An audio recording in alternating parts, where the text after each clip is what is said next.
Cheers, 1, 2, cheers.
Ladies and gentlemen, after that amazing match, we've got another incredible match coming up. Two players, one that hasn't travelled too far but originally did, one that's come all the way down from the North Island and he's brought an entourage with him. And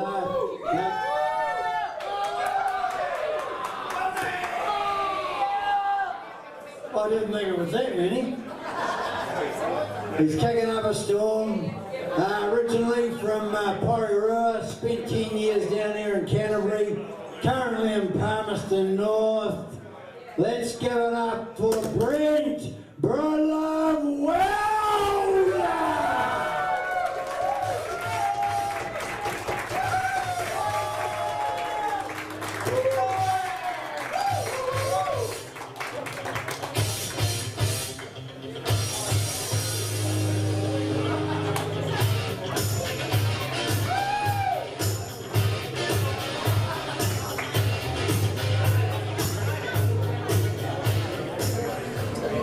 And our next player, who needs no introduction to most, from Canterbury, I believe originally from Scarborough, but currently living in Christchurch, was in the North Island, could be a gypsy. Put on a great display last year, these guys did. So let's give it up for Adam Lightning Lilley!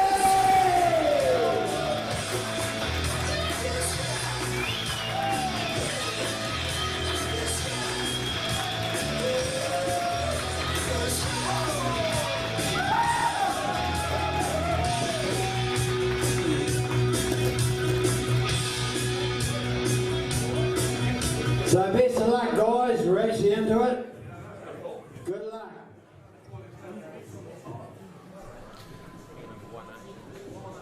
Yep. Righty ho. After the amazing first match that we had, we now have a second game.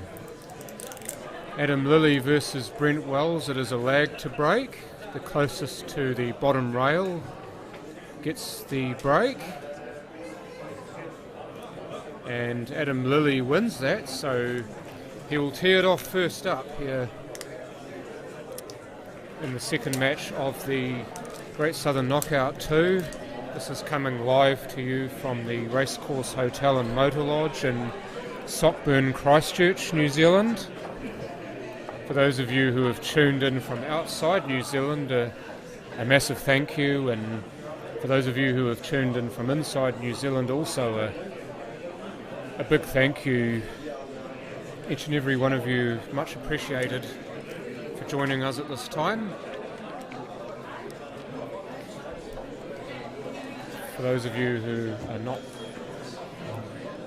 familiar with me, my name is John the Voice Saundercock, and for at least the first 5 or 10 minutes of this game I will be commentating solo. Michael the coach Hayes will be joining me after that time to be my co-pilot. What's the pick on this particular game, asks John Pitcorn. Adam Lilley is the favourite in this one by a decent distance, even though it must be said Brent Wells has been in a massively rich vein of form this year. As early as this pool season's been, it's only mid-April, he's already won 4 tournaments this year, so he'll be feeling it at the moment. The question will be, how well does he transition to this particular game, having played all the Chartered Club stuff? So we will find out in the next at least 13 frames, and maybe up to 25.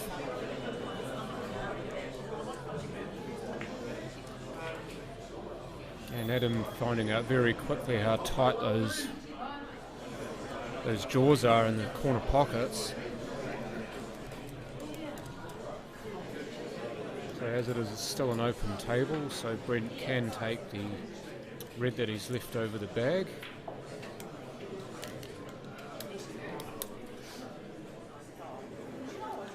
Just again a very quick shout out while I have the opportunity to do so to our sponsors, of course On Cue for the stream and for the table, New Zealand Pool Promotions for getting this event set up and running. You've got DB Breweries for sponsors, Kevlar Homes, which some people who support the game have actually used to build their homes. The Racecourse Hotel and Motor Lodge, of course, as the venue. You've got Shore Queues, which you'll see top left of your screen.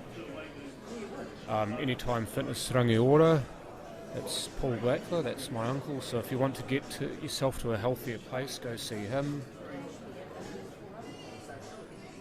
Then you've got Stellar Recruitment, that is the company that Alex Stones is in a role for. And as far as I know, that's all the sponsors, so if there are any that... Oh yes, and Paul Canterbury, sorry about that. Watty, massively into this event as well. Former Cantabrian here, Brent Wells, now lives in Palmerston North, where he's developed a cult following, it must be said. Mind you, everywhere he goes in New Zealand he's got a cult following. He's a massively popular man. He used to be the manager and I believe owner of Q Time when that was still kicking around in Christchurch before the earthquake put paid to it. It was a major 9-ball venue in New Zealand, not just in Christchurch. But then he moved to Paihia, I believe, just outside of Auckland, and now he resides in Palmerston North. So just like Johnny Cash, he's been everywhere.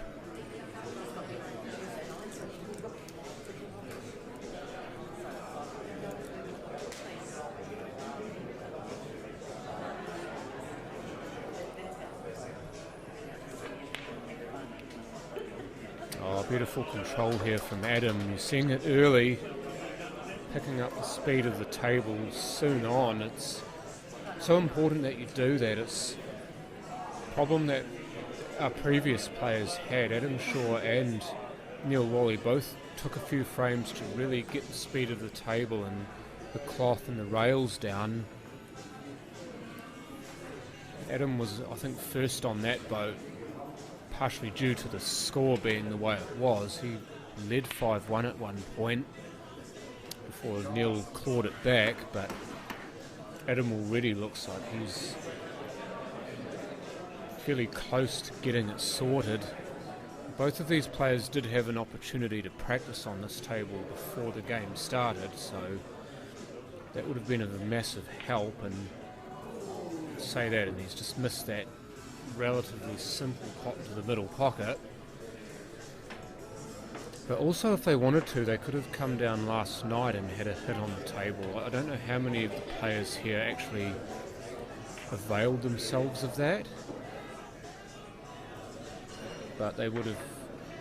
Adams just pointed to the rack, he wants it removed, so Baden Jackson's there to take the shark rack away. Because the white ball's tracking over the rack, it might change direction slightly.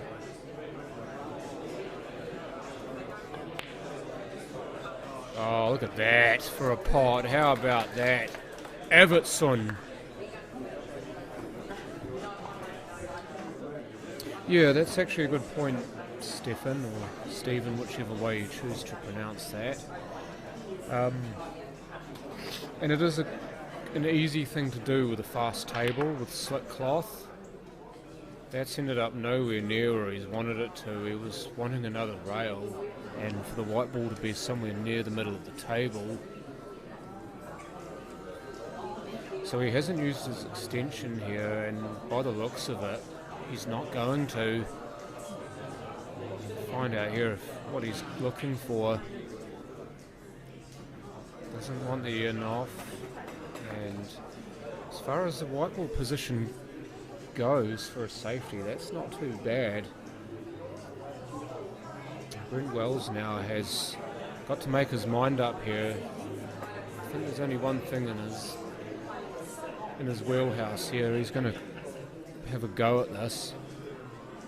Not much else going, and that is a beautiful pot down the rails, so gives himself any opportunity he wants here. Just needs to make one more like that. And oh, it stayed up! I thought for a moment gravity would actually do its job and that would drop, but not to be. I think something's caught his eye there, and he stood up, got back down.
By AC/DC.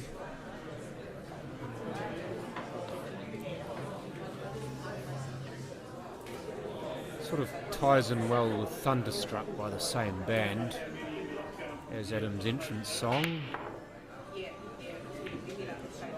Oh, he's made a ball off the break, but then he's made the white ball as well, so automatically now you would have to back Adam to finish this frame off, even though it's only his first shot. Look at how well the balls have lain for him. And really he's going to half a safety first up. Okay. That was his free shot, folks, so using that to try and push the red onto the rail and taking the yellows with his shot to establish the set.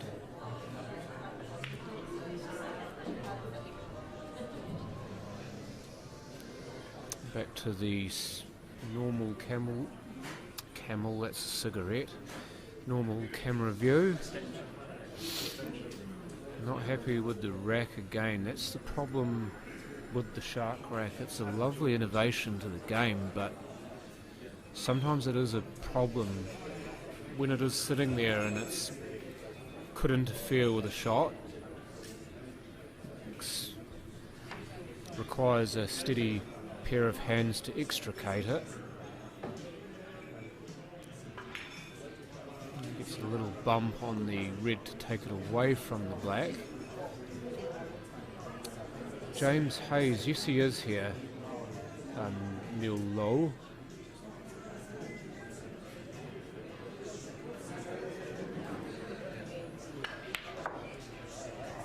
Screw back, and that's a good bump on the red. Would have been hoping for something to impact that white ball, because where it was running, that yellow that he's playing now wasn't on. Brings that in, and that yellow definitely looks like it will pass the red. So if you were ever wondering about what he was going to do next, that the yellow does pass the red, so that's not going to be a problem. Just roll it in and make sure you weren't too close to the red.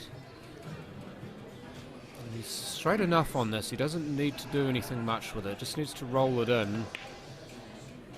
As it is, he's gone for the same pocket for the 8, and he's actually done that quite well. A lot of players would have just run that in and put the 8 in the middle, but confident enough to play the rail, and as such he leads 2 frames to 0 in seemingly no time.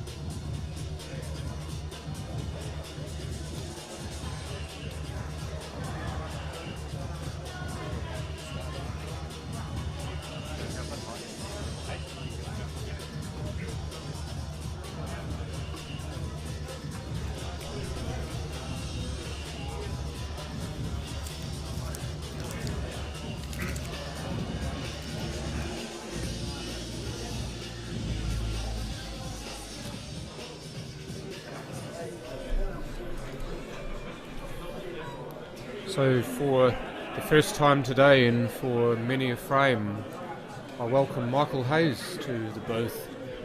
Hey John, great to be back on the commentary with you. Yeah, looking forward to calling this match. Oh, weren't you just rubbing your hands at this, weren't you? Oh, absolutely, man. And you know, we've been a bit busy, obviously, the first half of the day with a lot of the organisation and getting things ticking here. But yeah, everything seems to be running smoothly now. The first match was an absolute blockbuster, and yeah, now looking forward to being able to sit down and enjoy this match and do our best at calling it. Yeah, well, hopefully these two guys will give us a lot of material to use. Jodie Chapman, I do say that your mum is here. I believe you are Frankie Chapman's daughter. That's the connection I'm making anyway, but yes, she is here, and she's actually made a comment before when she wasn't here. Using that free shot quite wisely was Brent. He's gotten himself slightly out of position, however, on this red next to the yellows at that end of the table, so he's going to have to flag that as an option and take the one he just promoted. I'll tell you what, John, I just took 5 minutes just to do a couple of things before I joined you on the commentary, and I see that Adam Lilley's already 2-0 up, so he must have rattled off those first couple of frames pretty quickly, did he? He did. They've both been very open frames, and Brent actually had a chance to win that first frame, but he played a ball down this near rail and very nearly made it. It just rattled and sat there, and Adam mopped it up. But then the next frame, he just cleaned it up like it was nothing. That's what you come to expect from Adam, actually. It's a good long pod to start. Tough, always tough queuing off the rail and length of the table, and yeah, great starter. Also with the shark rack there as well, you having to put that out of your head.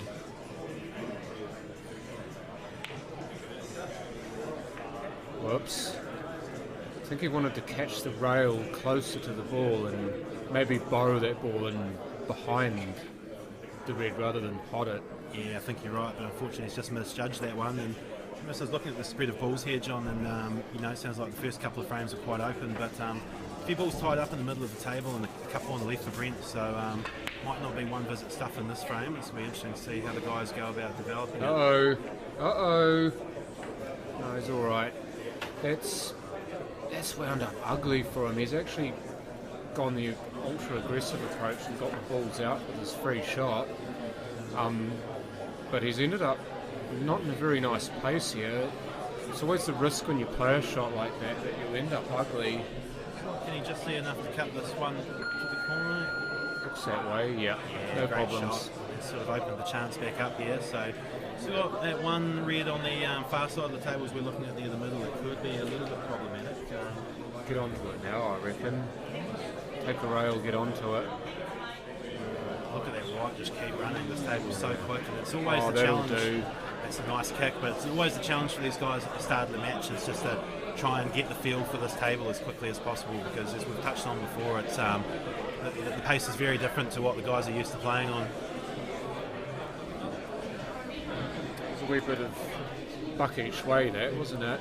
Yeah, and probably not the worst one to kind of cover the pocket. Adam does still have those, you know, a few problem balls on the yellows, but I'm sure Brent was going for that. He left a good angle on the red to sort of run out the finish. So you think he's looking at the long double here? Double, yep. Controlled it. No. That's not too bad. I don't think that's what he was wanting to do, but he's pushed it on the rail, which is a second prize. I was thinking the long double, if he controls it, he maybe gets that pocket where the black's likely to go into, but then again, I'm here, not there. Oh, what a double. Beautiful shot from And Rosie. he got position, and he can break that black away with this.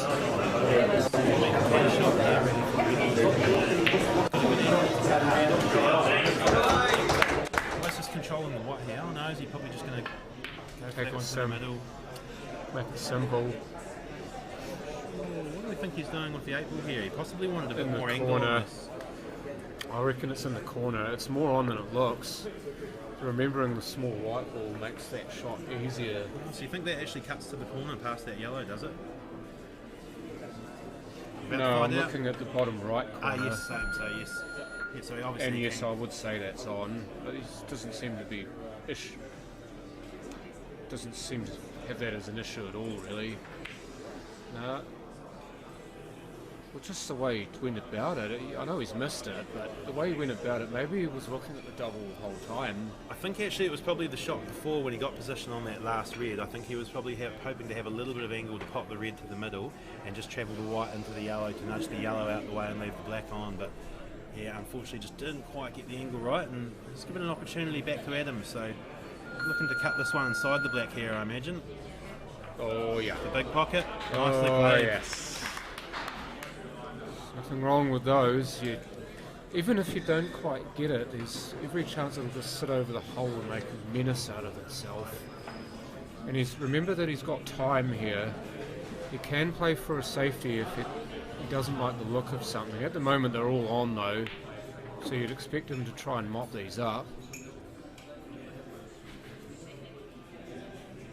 Thank you very much. Greg Crowdis as well, I need to give a big thank you to for manning the control table for this, and we didn't get the split. Unlucky he went for it there, and it's got tougher now, but plenty of opportunities to play safe here, so he doesn't need to force this one.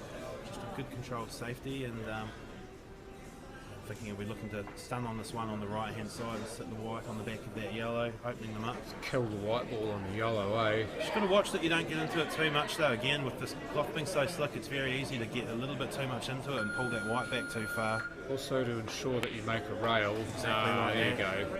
And that is a very tough shot to judge, and on a slower cloth, it's much easier to get that shot right, but a lot trickier on this table. The other option would have been to just play it normally. Just play it to run the white ball into the yellow rather than try to stun it behind it. Yeah, you're right. He did have a couple of options, and at the end of the day, you know, Yeah, sometimes there's nothing wrong with the option. It's just the execution, and unfortunately, Adam didn't quite get that one right. But like we said, early days and plenty of time to get the hang of the pace of the table. Yeah, Adam looked pretty filthy with himself too, so maybe he had a few more things going on in his head when he was playing that shot, and he ended up sort of halfway in between shots. Either way, Brent Wells gets himself off the schneid here.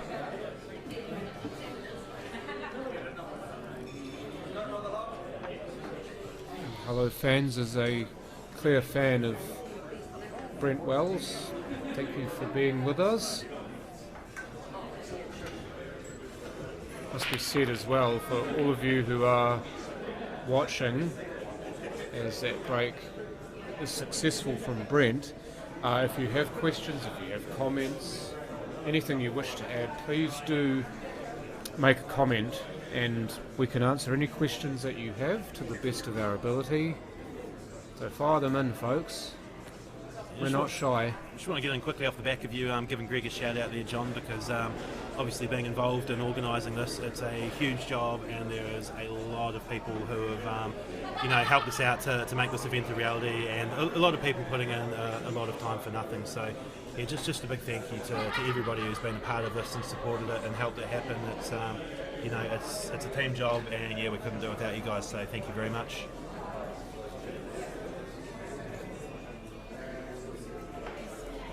So Brent elected not to pot a ball with his first shot, even though there were a few on.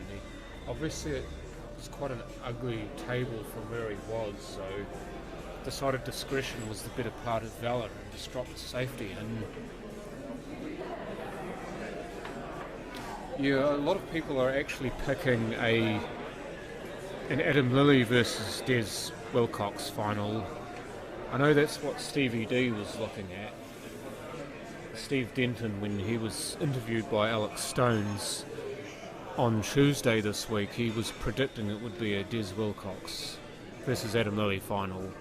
You're thinking it might be Brent Wells, and wouldn't discount that at all, especially if Brent gets into a flow here. He's got the game to mop anyone up. He's already got a frame on the board, so we'll see how it goes from here. Yeah, it's been really good fun just seeing all the various people with all their predictions and stuff, and it's probably one of the best things about this tournament is that the calibre of players is so high that the matches are genuinely very difficult to pick, and it was one of the things we talked about a lot when we were organising it, is that we want 8 players who are all genuinely capable of winning this tournament on their day, and yeah, like I say, it's makes predicting these matches and results very difficult. So yeah, it's really cool to see what all the various people think and who they think is going to take it out. Ooh, wondering if this is on, and again, small white ball versus close to the yellow. Took a wee bit of time on that, more than you'd normally expect from a ball that was on as it was, but you just want to make sure, don't you?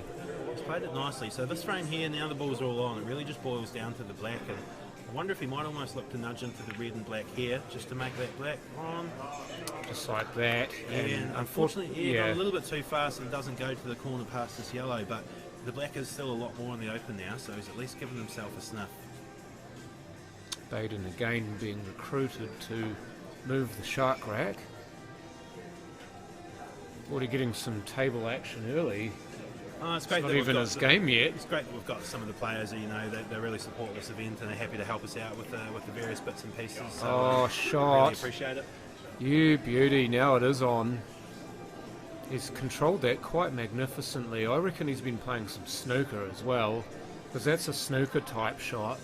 Just a wee nick on something to make it on and stay in position for your ball. That smacks of snooker to me. Challenge on this one, it's probably just looks like he's going to be elevated, queuing over. Oh no, he's just beside the red, but always a little bit challenging when you've got an obstacle in the way of your bridge. No problem. What obstacle? What red? Look at that position, fantastic listen shot. to the crowd as Crowd well. love it. Oh, look at me. Let's replay that whole thing as well. I loved it. Love what he did after he potted this black. Yeah. Are you listening?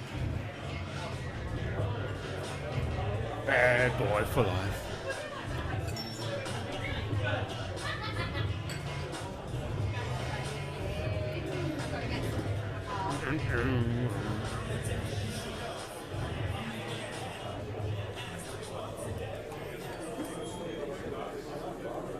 Bit of P. Diddy there for you guys who may not know. I must admit, John, I had a lot of fun this year setting up all the music on the keyboard for all the in-between frames. What a great job that is. Yeah, it was. I mean, a music fan myself. I know we spoke about this a bit on the commentary last year, so yeah, that's one of the bits I enjoyed doing, and yeah, it's a great atmosphere to the room that we can, we've got the big PA system set up, and we're able to blast the tunes in between matches and just keep the buzz going. So yeah, it's a great start for Adam Lilley, 3-1 lead over Brent Wells. And he's queuing so magnificently. He's already got that flow going that we love, and he's playing reasonably quickly but not rushing. That's the thing, rushing versus playing quickly, there is a definite difference between the two. You're right, and that's one of the biggest challenges I know I've worked on myself over the years, John, is just trying to find that perfect pace to play it, and everybody's a wee bit different, and some people do find that a slightly more measured, slower approach works best for them, others a bit quicker, and it's often a fine line. A little bit too quick or too slow can throw you off, but if you can find that perfect flow, then some frames can be rattled off very quickly. Exactly, and some players conversely get the wrong side of that and they rush, and it's that extra second that sometimes determines whether something goes right or not. If you just have a look at the table rather than just getting to the table and just trying to play a ball, it's so good to just look at what you're doing rather than just doing it.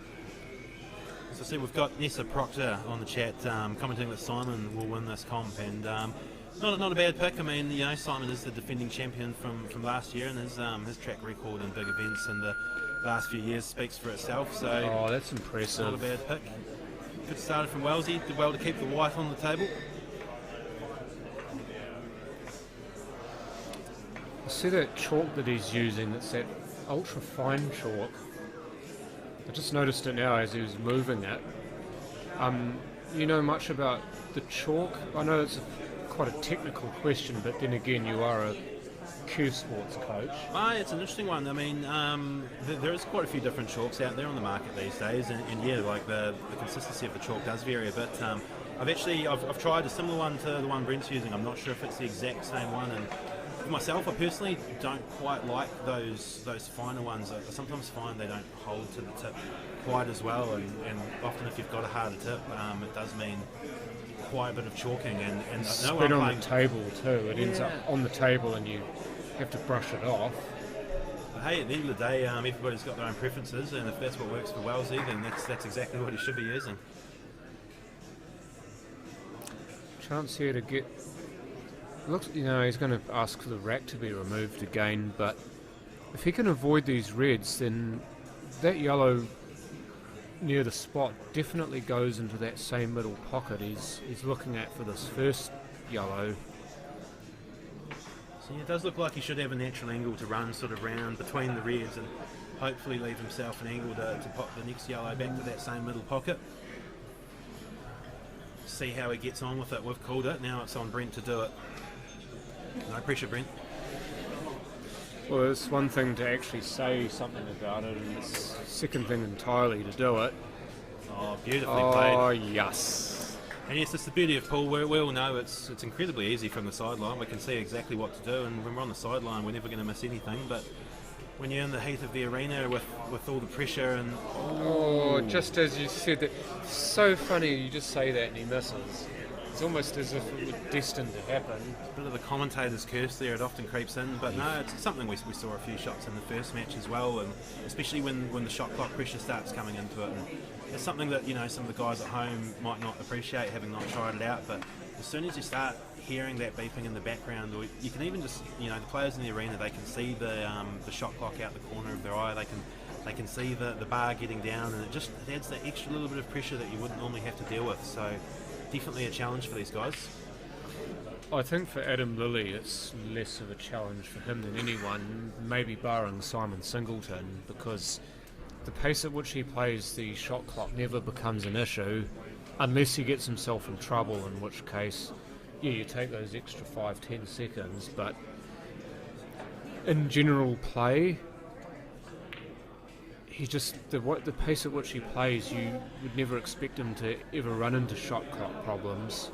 So it's a great opportunity here for Adam. All the balls in the open. Really should be taking this one out. Not sure if I'm putting the mockers on him again, but you've already put the kibosh on Brent once. I have, so don't be. At least be an equal opportunity. Yep, absolutely. Yeah, equal opportunity spoiler.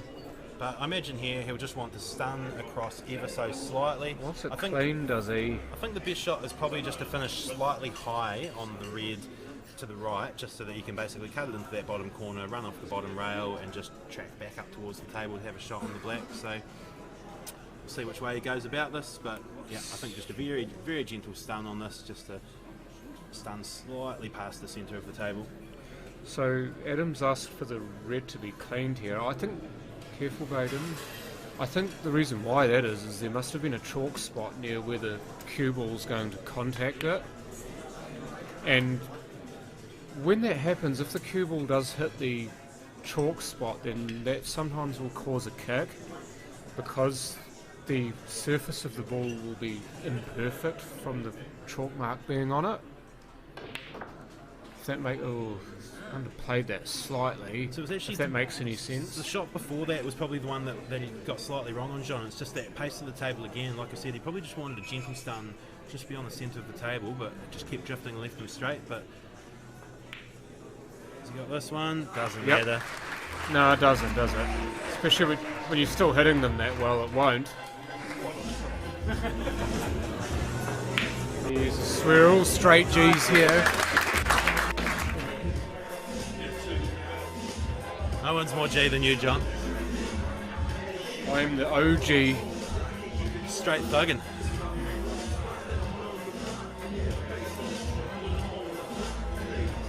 To be honest, Brent Wells with the nickname Brother Harmony here. We've got Brother Love on the table. That's a pretty ghetto name if we ever heard one. If we were to make a Bone Thugs and Harmony group, who would be the Harmony, though? That's a question for the ages, isn't it? I don't think I'd be the harmony because my voice is too low. You play the wrong song. Okay? Adam says every time he wins a frame, you play the wrong song. He should be thunderstruck. He wants thunderstruck. That's what he said.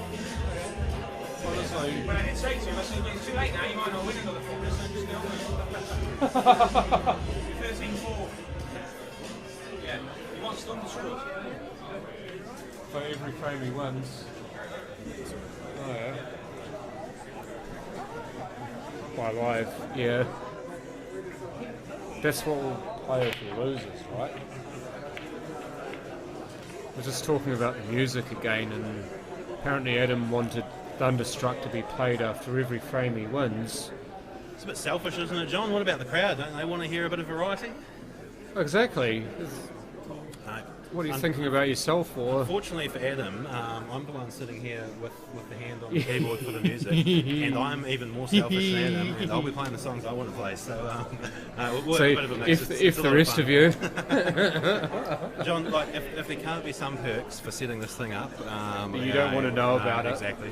you don't even want to be involved in the process if you can't get some enjoyment out of it. It's like I said last year. The only reason I wanted to do this was to plug my own business, and this year I just want to play the music I want to listen to. If As everybody well else as gets play- to enjoy some pool, then that's just a bonus. As well as watching the pool that you want to watch, which you are most definitely doing here. It's fantastic pool. We love it.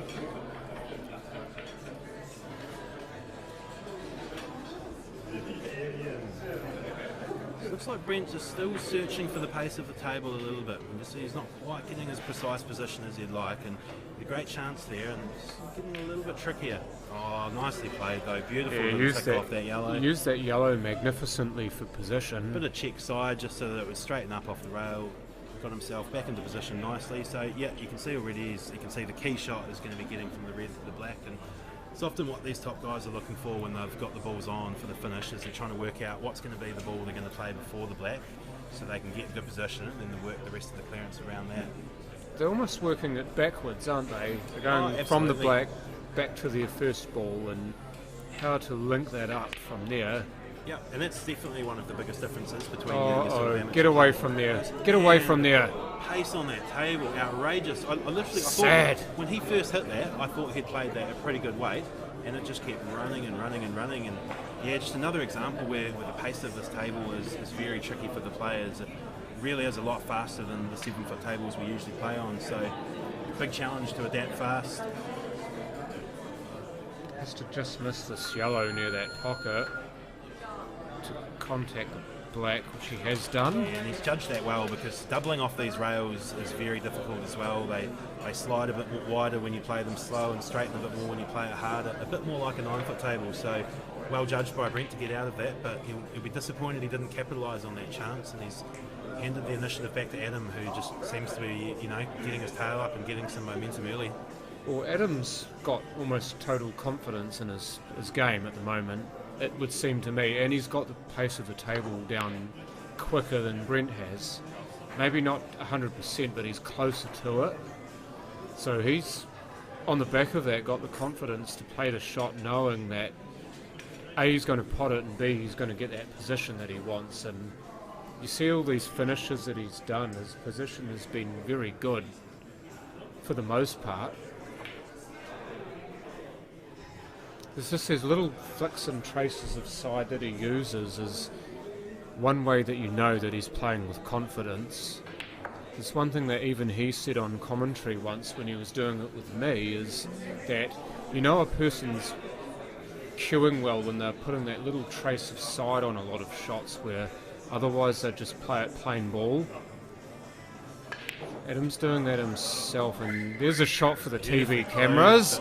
Don't go in off though. I'll tell you what though, John, it was the shot before that where he was just a little bit relaxed, and it just got him into trouble, because the one before he just didn't screw back far enough and got himself the wrong side of straight. But great recovery and great black. Where's that cue ball No, going? he's fine. Nowhere near it. Yeah, we'll throw him a bone. We'll throw his Thunderstruck on since he played such a good shot. Is he going to give the camera a thumbs up? Nah. Rude. Let him into the traffic and he didn't even thank you.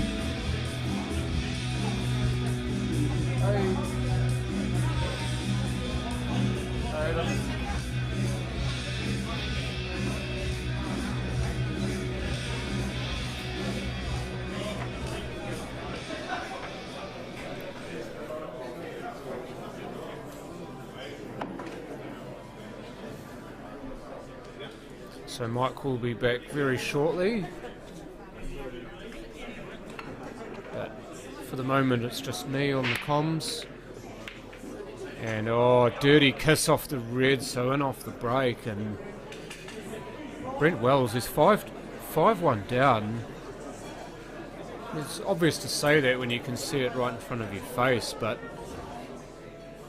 now is the opportunity with a free shot behind the bolt string to get a frame here and really re-establish himself, because just earlier on in this game when he won that frame before, he looked really good in doing so.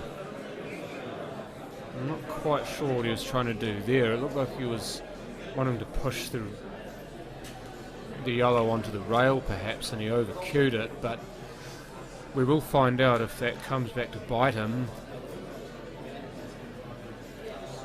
This maybe with a trace of left to hit the yellow, which he does, and he's not on the red that he was intending to be on, but he is on a red, and that's the important thing. Now his pace is going to be so important with this. Oh, it didn't drop. Trying to cheat the pocket to get it as straight as possible, but he ripped it off too much.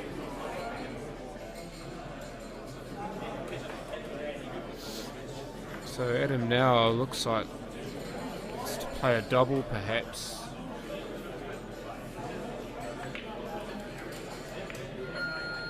And well, that's not ended up the way he wanted it to. At the very least he was looking to mess something up there, but the yellow and the red are in the wrong order there. So Brent, if he can get onto that red that's near that corner pocket, should be fine. Just need to work into it from there, which he has done. So I'd imagine now just to miss this yellow and coast for the red in the middle pocket.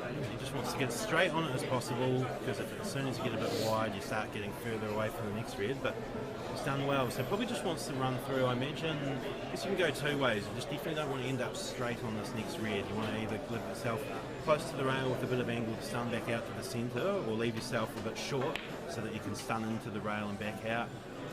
Oh, he's ended up right in the middle, hasn't he? He's left himself pretty straight here. Yeah, so he might almost take a similar option to what Adam did on the last one, screwing back. Just screw it straight rail. back. I can't quite see what angle he's got though. He's going to play the double. Yeah. Well, we've seen him play a number of good doubles in this game, so it's also the easiest shot to get position for as well. Yep. Nothing wrong with that. If it works, it works. Doesn't matter what it looks like. Yeah, as you see the replay of that double to win that frame. You see that little cue flick at the end of the shot too. That's like a go on, come on sort of thing. Something I really like about what he did there, John, is it's a bit of a statement shot, you know, like he could have taken on, you know, a more ambitious shot on the red to get better position on the black, but when you're playing a top player and you can just sort of drop it in and back yourself to sink the double and sink it, it just sends a message to your opponent that you've got game and they need to be careful what they leave you. So yeah, good option from Brent, and that might give him a little bit of a confidence booster that he needs to get back into this match. Also, it's the knowledge that you can back your plan B too, because his plan A would have been just to roll that back in the corner pocket, but that wasn't possible, so he rerouted and made the double to win the frame instead, so he gets the added bonus of being able to break this frame. Looks like Freeman on the chat enjoying this match and backing Adam Lilley to make the final, and yeah, he's absolutely living up to his nickname. He's made a very fast start, but long way to go. I mean, we saw in the first match already, you know, Adam Shaw got up to a 5-1 lead and Neil turned that around pretty quickly, so when the guys are this good, you can't read too much into it. You know, a 3 or 4 frame gap is nothing really. Or not, especially not in a race to 13. So much pool still to be played that you can never pick with any certainty who's going to win from this early stage. No, and that's exactly, again, John, why when we created this event that, we were adamant that these have to be proper long races, because when guys are this good, if you're only playing a race to 5 or 6, like in some of the big clubs ones, it becomes a bit of a lottery. You can have 2 good players, and it's just who gets to the table first will usually decide the results. So, if you can give them a proper longer match, over the course of a few hours, you will tend to find the better player more often than not. Dropped a little safety shot in there to Brent just to get a ball close to a pocket. It's not a bad option. I think it's something else as well it's really important at the top level when you're playing against these best guys, is that look out for the skill shot. No, not far away. So even if you are an attacking player yourself and you like to play quite positive, if your opponent has got their tail up and they've got full momentum, they're in full flow and they've rattled off 3 or 4 in a row, sometimes the best thing to do is just to give them a couple of shots in a row where they can't get a proper hand on the table or they don't have a proper pot on. So there is a lot to be said for sometimes frustrating, isn't it? Just playing that safety just to try and kill your opponent's momentum. But even though Brent's run that red over the pocket, Adam still looks to be queuing and flowing pretty well. So it's not going to bother him, is it? It's not going to really change the way he plays. He's going to have to be a little more careful with what he does with that red over the pocket, but it's not going to change the basic way he plays. The challenge here is just with the yellows on this bottom rail as we look at it. How is he going to get on those and what's he going to do with them? So I think it looks like this one here will squeeze inside that red. If he's got the angle, he might be able to run through. He's definitely got the angle. He needs to give this some though. And yeah, he's gotten a bit lucky there actually. See, the tricky thing with what he did there is because he hit it harder and the cloth's quite slidey, the white actually ends up sliding a lot further to the side before the topspin grabs. So the trick to actually getting that yellow to move the way he wanted would have been to play a little bit slower, but he got a good second bounce off the other red and he's left himself in great position to take this frame out. That's a fantastic shot that he just played as well, to really get into that cue ball and get it to run after the contact, because the smaller cue ball you really do have to give it some more, and it's a real test of cueing when you're hitting a ball full on like that and wanting to follow through. So I think he always knew with that shot as well that he was going to contact the red, so it's managing where you contact the red in order to get that shot on the black. Good test of the cueing here on this black. Bang! Have some of that. 6-2 Adam Lilley.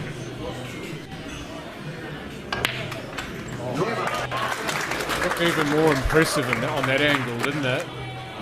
Queuing very well at the moment, Adam. Nice to see. I love watching him when he's playing like this. I know it sounds extremely obvious, but when he's playing like this, he's an absolute joy to watch.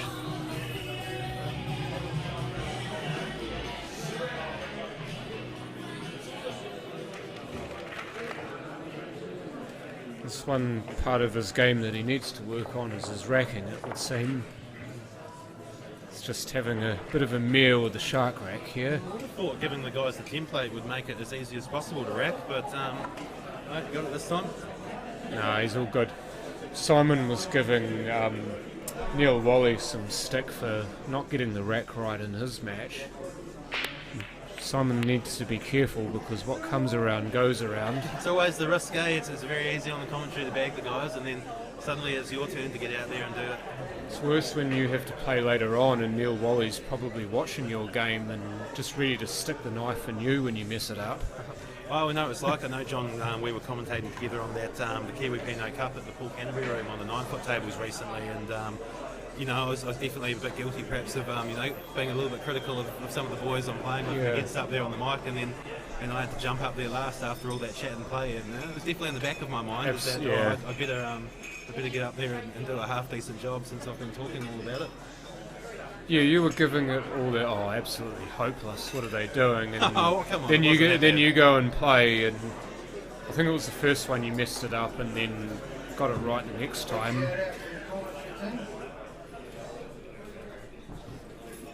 John, Mike, Greg over here. Graham Watson, aka Watty. Guys doing an awesome job, keeping everyone informed about what's going on. Cheers, guys. Thank you, Watty. If you guys do get onto, I believe Facebook, he'll post that too. But there is a man who deserves well, I was going to say a beer, but he doesn't drink anymore, so he deserves an accolade at least for the amount of work and promotion that he's... John. I love you too, man. It's getting hot in here, guys. Yeah. But don't take clothes off. That's frowned upon in certain establishments. I think we've got some Nelly on the playlist, but I don't You think do, we've got that. but We don't but have not Getting hot in here. so we'll have to give him a burn after this frame anyway.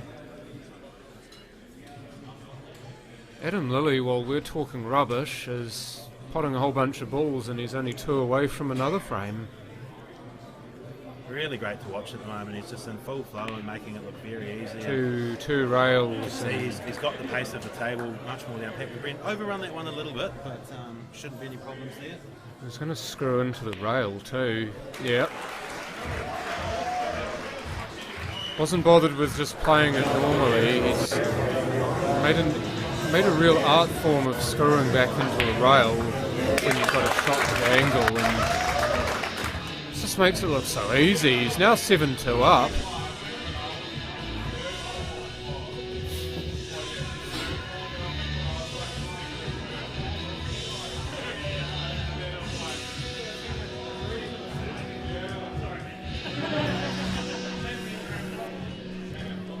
Tell you what, John, we were, just a little bit, not worried, but just the first match just went slightly longer than sort of what we sort of planned for. So we were hoping that there might be a quick match at some point to get us back on track timing-wise. And Adam Lilley was obviously listening and has answered our prayers. So thank you, Adam. We don't pray to any god, Mike. The pool gods. I pray to the pool gods. Oh yes, okay. I stand corrected. Pool a religion? Should be. Can you put that when you fill out the census? Jedi used to be one. I know that, yeah. Some people actually listed themselves as Jedis in the census. I think it was 2006.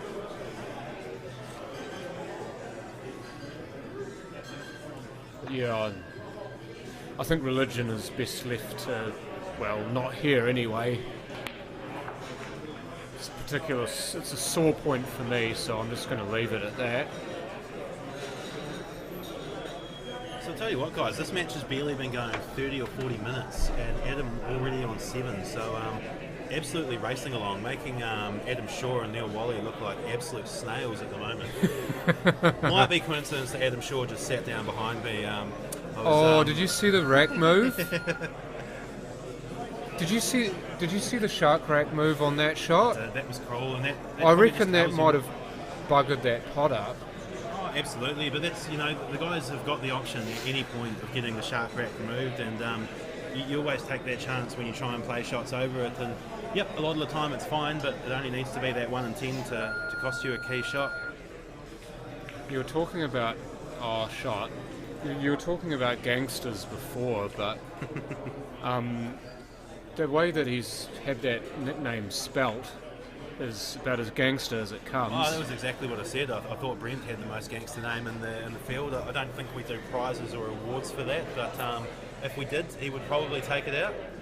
He's an amazing singer too, as well as being an excellent golf player and dart player, and apparently he's very good on the poker table as well. He's also an excellent singer. Interesting, a lot of these top players are, sort of overachievers like that. Good at freaking everything. Yeah. You're not a half bad golfer either, aren't you? Not too sharp myself. I definitely enjoy playing. There's a lot of parallels between golf and your pool and snooker, which I really enjoy about it, but I would be absolutely lying if I tried to claim that I was a good player. I enjoy it though, John, and for me that's the main thing. Yeah, well, exactly. It's the enjoyment that makes you come back to it, not so much whether you're any good at it or not. Obviously at this level it's enjoyment plus being good at it. It's extremely good at it, as some players are. So I was wondering what Adam would be doing here with that yellow next to the black. For me, that was probably the key ball. So he's got the option here, he could pot it now, but I suspect what he'll probably do is take this yellow to the corner and try and get the white to pop into that yellow and develop it. But the trap here is that the white will slow down a lot when it hits that. It could get trapped behind the black and red, so... Oh, don't you dare! Wow. Or did you see that one? Unlucky. That was also a possibility. I didn't see it until it actually happened, but it's a high risk shot. I'm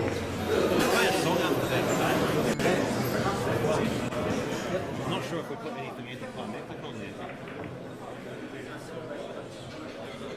High hopes by Pink Floyd, maybe. Yeah, it's one of those that sort of takes your ability to speak away, doesn't it? Just momentarily, I didn't know what to say after that, because it's so unusual to see the black potted out of turn in this game, that especially from players of this calibre, that when it does happen, you don't know what to say about it.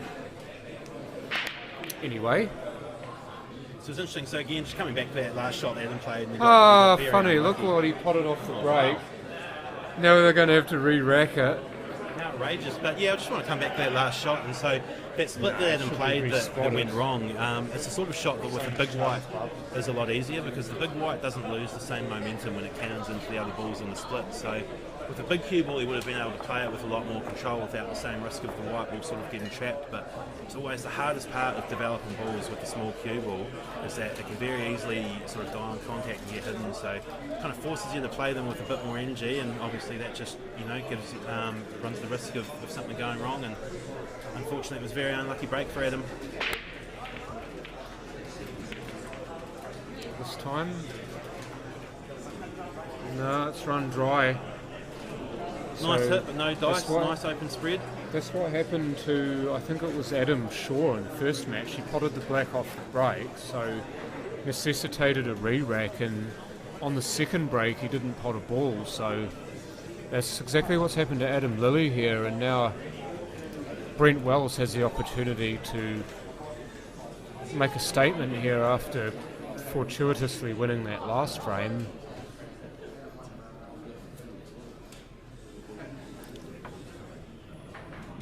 And once again, not having a bar of first shot. I think he's just playing some mind games here, I reckon.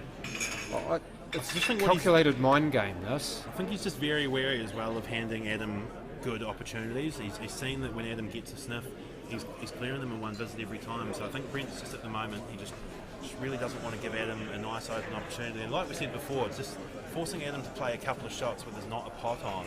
It's just a good way of killing his momentum for a bit. It just allows Brent to grab a bit more of a foothold in the match. So it's showing his experience there. And again, we said earlier, we can't write guys off in this format, and they're all very experienced competitors. And the worm can turn very quickly, and it only takes a couple of good shots for Brent to start getting some flow on. So, well, it forces Adam away from his natural game, which is to pot balls.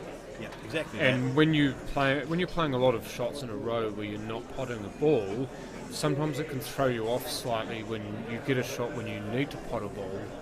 It's like when you're transitioning from safety to attacking. Sometimes you can't click into gear straight away when you're trying to attack. Oh, you're right, and I always have said that I think snooker is the best game for the challenge of that, because snooker you can really have some extended periods of time where it's just safety and chipping off the reds and back behind the colours, and then when you suddenly get an opportunity to pot a ball and get in and you want to score heavy, it can be quite difficult when you haven't had the chances. That's a wild woolly mess.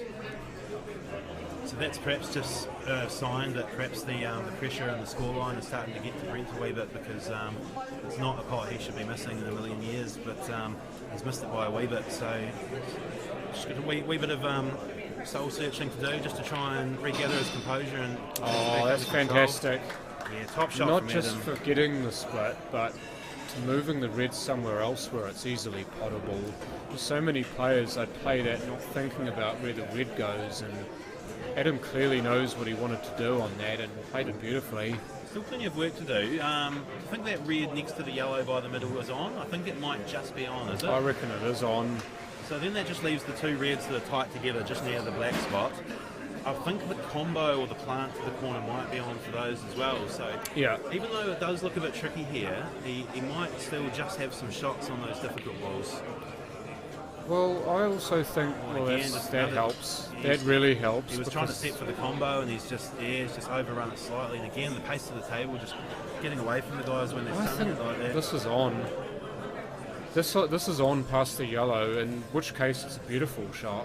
Oh, if it is, then I need to be quiet, and I've misjudged that completely. Yeah, shut up. Shut up. There's a reason I'm not playing. Even though you are good enough to play, but yeah, maybe unintentionally he's actually ended up better than he would have been. Because sometimes that happens, and when you get it, take it. So I still just wonder with the... Yeah, Whoops. I think he was just aware that... I think he's used his luck up there. The problem was, John, is that while he could have sunk those two reds that were close together quite easy, he just couldn't afford to be playing the red next to the yellow last. And there's nothing gained from sinking a couple more balls, but then if your last ball is really difficult and you can't get cosy, it really hands the initiative back to Brent. So sometimes you're better off taking on a difficult one early and missing, but at least having options left on the table and What's obstacles for happened your there? opponent. Has he called a foul on himself? Has he touched that with his hand? He was not a... Oh, No, no, he's just got asked for the extension by the looks. he looked a bit annoyed actually. I just wondered whether he might have fouled, or maybe he's just not happy with what he did. And he needed a few extra seconds to compose himself. Bit of a wild one on that one. He missed it by a wee bit, and Obviously he hadn't gotten it out of his head fully. yeah, it's not super straightforward for Brent. Just with a couple of balls on the centre of cushions, they're both tough pots. So I think he'll be just looking as early as possible and try and get himself into a position where he can clear those rail shots. And Is he taking this one on now? Because he's missed it, but you see why he's done it now, because you see the red that's next to the yellow is not potable from there, so he's using that to his advantage to at least develop that hard yellow. I definitely think that's a sign of where his confidence is at, though, because for me, when Brent is in full flow and playing confident, he would have potted that yellow that's covering that red first and backed himself to clear from there. So, but again, that's how pool goes. You know, you've got to play the situation in the match. And yep, when you're up and playing well, you can back yourself. But yep, when you're behind, you just need to be a little bit more cautious. You take Sometimes the more play the circumspect conservative shot. option. Yep, and just make sure that you don't lose the frame first before you really push the envelope to try and win it. Oh, there you go. Shane's just solved that riddle earlier for us. There was actually a rogue fly buzzing around and And that would landed on explain him. why Yeah, he looked pissed why off. he- That's pretty distracting. It's like a shoe fly. He was aiming for the middle, by the way, folks, if you're just wondering. It was a very tough angle to try and play for, though. Obviously he's doing it that way because he knew he would get pos on the 8. So, riskier pot, but to make sure of the position. No, Brent, don't play that.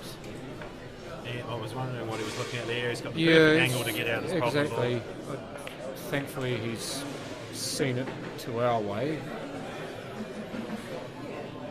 Maybe you're just having a look at it first before he played what we saw as the correct shot. I'm not sure if that's perfect either. Is he I'd far enough to say play the yellow down the rail, or is he going to go to the middle pocket first? I reckon you'll go middle and then that I think the one ball on the near the right rail. of theirs, yeah. Just want to avoid having to go end to end on your last two shots. You want to always be keeping the distance as close as possible. He's played this beautifully. Is he going to get position on something? Hit it, and again, still battling for the pace of the table. We can see it there. He's run a nice line, but just hit it a little bit He hot can- and just made this a little bit trickier than it needs to be, He's really. okay. I think he's okay. I know it's not ideal, but the fact that he can kind of kill this white ball off the yellow that's next to him, he can kind of just hit it in slowly and still be roughly there. Might screw off this a bit, try and play two rails. A bit like this. Oh, he's done really well there. That's actually very well controlled. You can see somebody attempting to make a parallel park next to us as well. And They are making a hard work of this parallel parking. It's very distracting. No, I reckon you need to try that again. Oh, nicely done, As Brent. I say that, he's given up. Going to try the next swap. I don't know what the hell's happened in the background. Brent Wells is working There the you crowd. go. He's back in it. Oh no, he must have said to the crowd, get me out before this black. So 4 frames to 7 now. Brent Wells with the last 2. So Brent using some of Adam's tactics against him there. We saw that last year when Adam was looking for a comeback, that he started really utilising the crowd and amping them up and making some noise, and the lift that gives you as a player is massive. And so, yep, good use of the same ploy there by Brent. Chance to get a frame back on the board, get some noise, get himself pumped up and get Adam sitting back down. They become that positive voice in your head, don't they, to tell you, yes you can do this, yes you can do this, whereas when the crowd's against you, then it's almost a voice of doubt, isn't it? Oh, absolutely, but I think it's really cool. Like it's one that, again, one of the other things we really try and do here is getting a good crowd, because just the whole other sort of element and atmosphere it adds to the room and for these players is just something else that they just never get the chance to deal with, and you can hear them screaming at the moment, so it must be an awesome time for the players to play in that situation. Nessa Proctor, you'll be a hell of a lot happier than you were 2 frames ago. So again, like we talked about, I think Brent's done a good job of taking the momentum away from Adam a little bit, just by slowing things down, and I think it was a good time for Brent just to have a slower frame, and we talked about how we took a more cautious option rather than trying to force the issue, and I think it's paid off. Definitely. Well, Adam kind of stuffed himself up, yes, but I think that extra bit of pressure that Brent put on him was a contributing factor, so to speak. So using the free shot very well there, because he's made that yellow more on than it was. It was on, but it was very difficult to get to. And it's been quite cool to see this year as well, John, is how the players have sort of developed, especially the guys who played last year, in terms of their understanding and use of the rules in the free shot. Obviously, when we run this competition here last year, it was the first time ever in New Zealand that we played black ball rules. So there's definitely a few cases of guys perhaps not quite knowing the best option or way to utilise that free shot. But we're seeing more and more cases this year of the guys that are sort of learning and adapting and playing smarter. Well, Brent Wells is an excellent example of that, because he came in last year and he didn't really know the rules that well, and it showed. But this time he is using the rules a lot more to his advantage, and you see him with a lot of free shots. He's looking to promote things or make things difficult rather than going for a pot. So he knows what needs to be done in order for the game to be easier for him, and that's a great pot down the rail too. But if players are actually getting more used to the black ball rules, and it's making for greater games, because when players don't know the rules, then you sit there in the commentary booth and you wonder what the hell they're doing, but you actually know what the hell they're doing this time around. Actually, I was just a little bit interested in that first shot Adam had there, where I think he had the free hit and pushed Brent's red over towards the corner, and obviously tying up one of Brent's reds, but it's also just made that last yellow that Adam's got over the corner a difficult one to get on now. So I'm just going to be quite curious to see how he goes about getting into position on that yellow that's inside the black and setting himself up for the black. I reckon he'll try and promote this one near the rail. No, he won't, okay. It's KISS principle, isn't it? I mean, he might just try and draw back off this and screw back into those reds, try and hit the gap between them. The angle's there for it. Maybe there's a window there. Has he got the gap? I think he's got a gap on here. this table. That is a beautiful shot if he's got that gap, although He's looking at it hard, isn't he?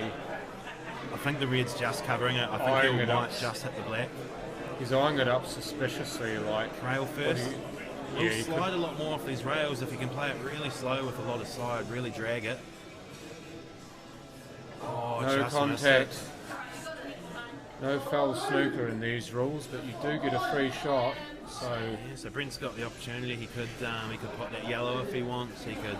They say he can do anything he wants except sink the black, really. So lots of options for Brent, but a lot to work out as well. He's got a horrible bunch of reds up on the top right as we see. So I reckon pop the yellow.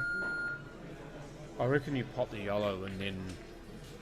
Well, he's kind of gone for broke there, I hasn't think he? he wanted to leave don't- those reds there covering that black. I would have been Yeah. trying to pop that yellow, not disturb those reds, and then get the white up the other end, opening those 3 reds and try not to leave Adam anything. But I guess he's got an easy safety here if he Well, wants. he's got reds to hide behind, and he can promote this one and hide behind the other 2. That's a good just one. like He's that, got and that he's- right in there. Well, he's put him right in jail there, And too, so, hasn't he? interesting point right here. A lot of people might not know this about the black ball rules, but you can't play a deliberate foul. So some of the guys who are used to playing Super League rules here, the World 2-shot rules, you could play a deliberate foul here to leave Brent in a difficult position, but Adam Can't has do to that. make an honest attempt at the black. So it's again, it's just where these rules Two. differ slightly. And how's Come this? on then. Oh, that was Ooh. very close on a I great reckon, line. I reckon that would have been a grandstand shot if he'd made it. Oh man, that crowd would have gone nuts if that one had gone in, but unfortunately it hasn't. ball in and hand. Brent's got the free shot, so obviously with the free shot you can keep the white where it is, or you can go anywhere behind the line. So not anywhere on the table, but Brent's going down here, and he's got that slightly wrong. I reckon he wanted to kick them both out there. Well, he's got it really Wow, wrong. yeah. I'll tell you what, I just thought he played that a little bit too quick, John. It He was, did. and while it looks like an easy shot, that was the key shot really. If he got that right, they were all there. But again, we'll see here. He's still in a great position to keep things tight. So wouldn't Play be another surprised snooker, If he plays another snooker. Yeah, that's what I'd be doing. I'd be going and hiding again. Yep. You're right though. He could have done so much better with that, and for that second red to be closer to the pocket but still near a rail is a bit of a failing on his part. Adam's Tricky got one a to judge here with the slide off the cushion at a slow pace. So we'll see how he gets it. Oh, looks not bad. yeah, he got a contact. Not a bad lead He though. at least got the actually. contact, and Brent there showing his appreciation for that. It's going to be a bit harder to get a snooker here because the black's not close to that rail anymore. But there are still opportunities for Brent to snooker Adam on this if that's the route he wishes to take. Looks like he can hit this fairly full. Oh, that's not bad. This is on though. And that's it. And you know, against a lot of players, you'd feel like this is a good leave, but with the 8 guys in this room, I'd never be that comfortable leaving them this, because if you give them half a chance, they're, geez, you know, Was they he can take looking it. at the double for just a split second? Maybe. Off I think the you'd red have to, near the you'd have to middle? take the cut, wouldn't you, in this case? Oh, definitely. And you've got an extension, use it. You heard the beep, you know there are more coming. You've got an extension, and Adam wisely choosing to use it.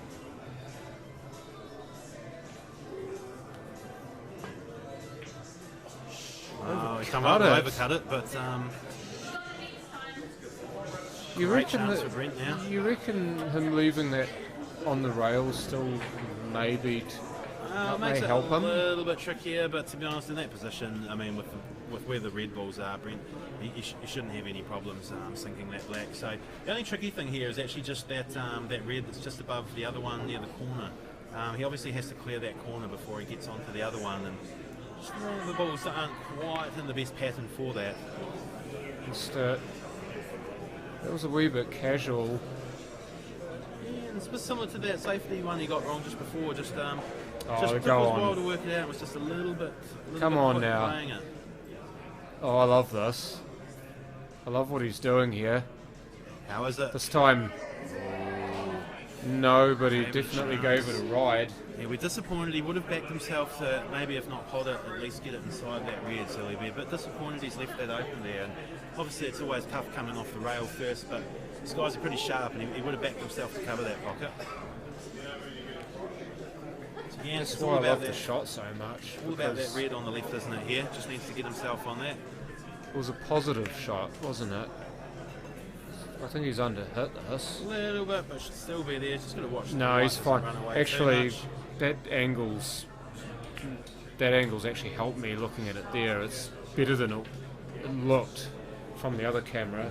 Tell you what, it's just this one here actually probably would have been like to be a little bit further off the rails so that he could leave There's a good chance he's going to be stuck with the white Well, he's ball on the naturally rail going there. to be on the rail, isn't he? And again, he shouldn't have any issues with the black where it is, but you always try not to leave the white queuing off the rail on those critical shots. Especially with a small white ball. Yeah, there's no problems there. None at all. So 5 frames to Brent Wells and 7 to Adam, so only 2 in it now.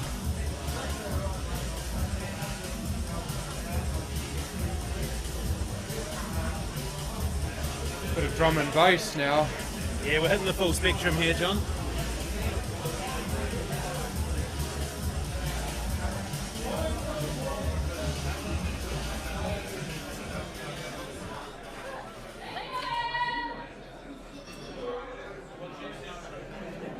So frame number 13, Adam to break, leading 7 frames to 5, although not too long ago, it seemed an age ago for him that he was leading 7-2. And he got there in no time, and again, I know I've said this already, but I think Brent's shown his experience and done a fantastic job of just trying to slow a few frames down and just take a bit of the wind out of Adam's sails, and he's done a very good job of it. And to be fair, he's probably limited Adam to slightly less clear-cut opportunities as well, and I think with a couple of frames where we've seen Brent sort of turn down the pot initially, and again, just sort of forcing Adam to take on something difficult, yep, very good tactics, very smart, and yep, he's got himself back into the match off the back of it. So clearly learning from last year's experience.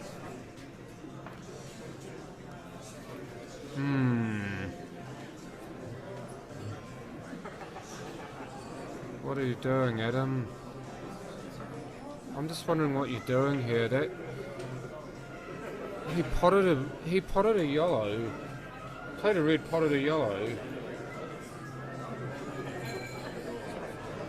How is that not a foul? I've missed something there. He played the red first, but he potted a yellow, so It was an open table, was it? it In was. which case he should be on, the yellows, and he's Yeah. just played a red. So I reckon he made a massive mistake there. Yeah. He's just had a wee brain fade. Brent's just said to him, "Hang on, I don't know about that." He's going to have word now to someone else just to get clarification. But if you play a red and pot a yellow to establish a set, then you've established yellows. Yeah, and That's what it is for me, anyway. Unless it was a free shot. So if It's Adam, not a free shot. Yeah, no, it wasn't. But so if in that situation Adam had a free shot, if effectively the first shot being the free shot, that will not establish the set. So essentially, so- whatever happens on that first one, it's like the next shot becomes your first shot that establishes the set. But yeah, I think he's just got the wires crossed a little bit there. So He's established a set, but he's thought he'd established reds by contacting the red first, but in fact what he'd done was established yellows as the set. yeah, interesting one there. I think even Brent's got this wrong because he knows he's on reds, he's just potted the yellow as his free shot, so I thought maybe he might have gotten himself in the same situation, but Yeah, a little bit of a confusing start to this frame for sure. yeah, but Brent knows what he's doing now. So I just wonder if perhaps Brent's little mini comeback and taking the momentum away from Adam has just rattled Adam a wee bit, because it's an uncharacteristic mistake, but a big miss from Brent there. Speaking about rattling, So Adam back to the table, but he's got a lot of work to do with that yellow that's right beside those reds there. So it's what it's all going to boil down to, is how can he develop that. Tell you what, that looks not bad, all just wide. straightened up, didn't it? And he'd actually done a good job there. He'd left himself in a position where he could have doubled that yellow I was talking about. He could have had a shot on that to the middle perhaps. So it was a good option first up, but unfortunately just missed it. Kumar Balachandran shot. Yeah, exactly. He'd be the man for that one. Yeah, you call Kumar up and ask him to play that shot. Which just gives us a slightly better view of the shot that Brent's got here. And I'm assuming that he can make the plant between those two reds on this side. He's going for it now. I think he'll go across the table first and then be wanting to come back and play the. He's too plant on close this to side. it to go for Yeah. it. It's just too awkward. That's better. Now you've got the chance. Yeah, great. You've got a ball over the pocket too, so you don't have to worry so much about your pause. Just got to make sure he controls it though, because it looks like he might have to hit the first red quite full, in which case he might have to play a bit of a draw to hold for the red across the table. And as soon as he plays it hard, he'll be losing it. So yeah, I think he's been forced to go for that one first. Well, it's still going to be the same shot, but at least he's got more control over where the cue ball's going. Yeah, from this side, because if he played the plant from where he was, I think he ran the risk of losing the red he would have been hitting first. And yeah, that's nicely judged That's from Brent. wonderful control. Just needs to be careful of the yellow on the rail now with this cue ball. I think he'll be doing very well not to hit the yellow here, so the decision he's got to make here is he going to give up on trying to miss the yellow and instead incorporate that into the shot?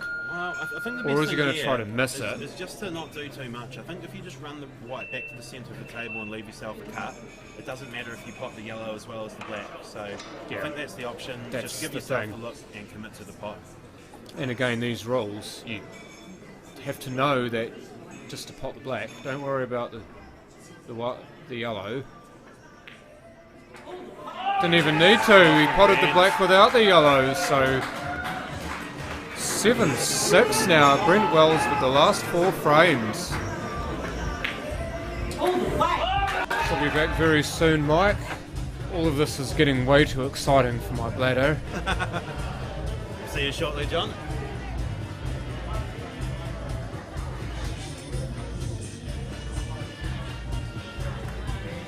Bit of Fat Freddy's for you folks supporting the New Zealand music.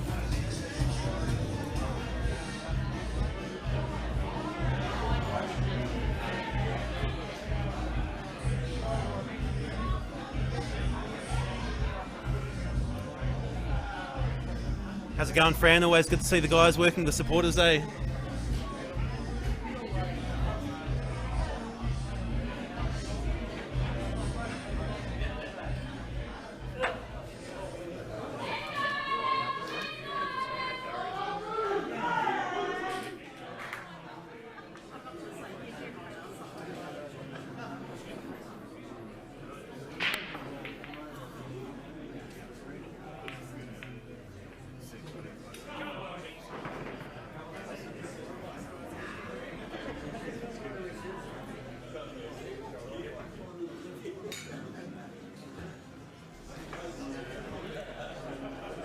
Sorry guys, it was not our intention to leave you in silence for too long there, just lots of little bits and pieces and things we need to be doing. So yeah, Brent Wells again has just done fantastically to get himself back into this match, and I guess while Adam's been a form player in recent years and was playing very well and started the match very well, I think this is where the experience comes into it, and Brent has demonstrated that very well, and what first looked like Adam was just running away with this match is suddenly 6-7 and it's anybody's game. So yeah, well done to Brent to get back into this, and Adam might quietly be starting to look at the clock and wonder when the intermission's coming up, because that might play back into his hands now, just to give himself a chance to get some composure and get back into it.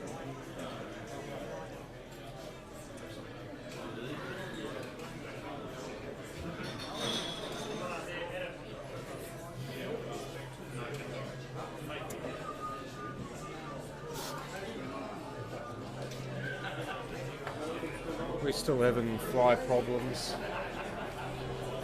Apparently it's it's because the stable's over the road, so it seems to attract the flies in this area, unfortunately. So we just have to be vigilant with keeping doors and windows closed. Smell the manure. There's probably not much mileage left in this conversation topic. We should probably get back to the pool.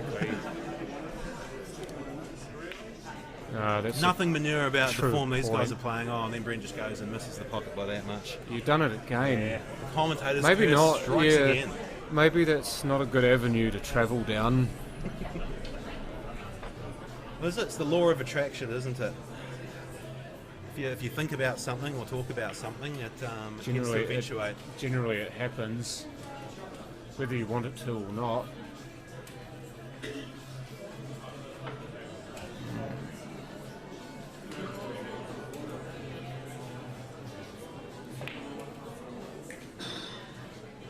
looking for this plant now. Didn't seem to mess around too much in terms of getting position on it.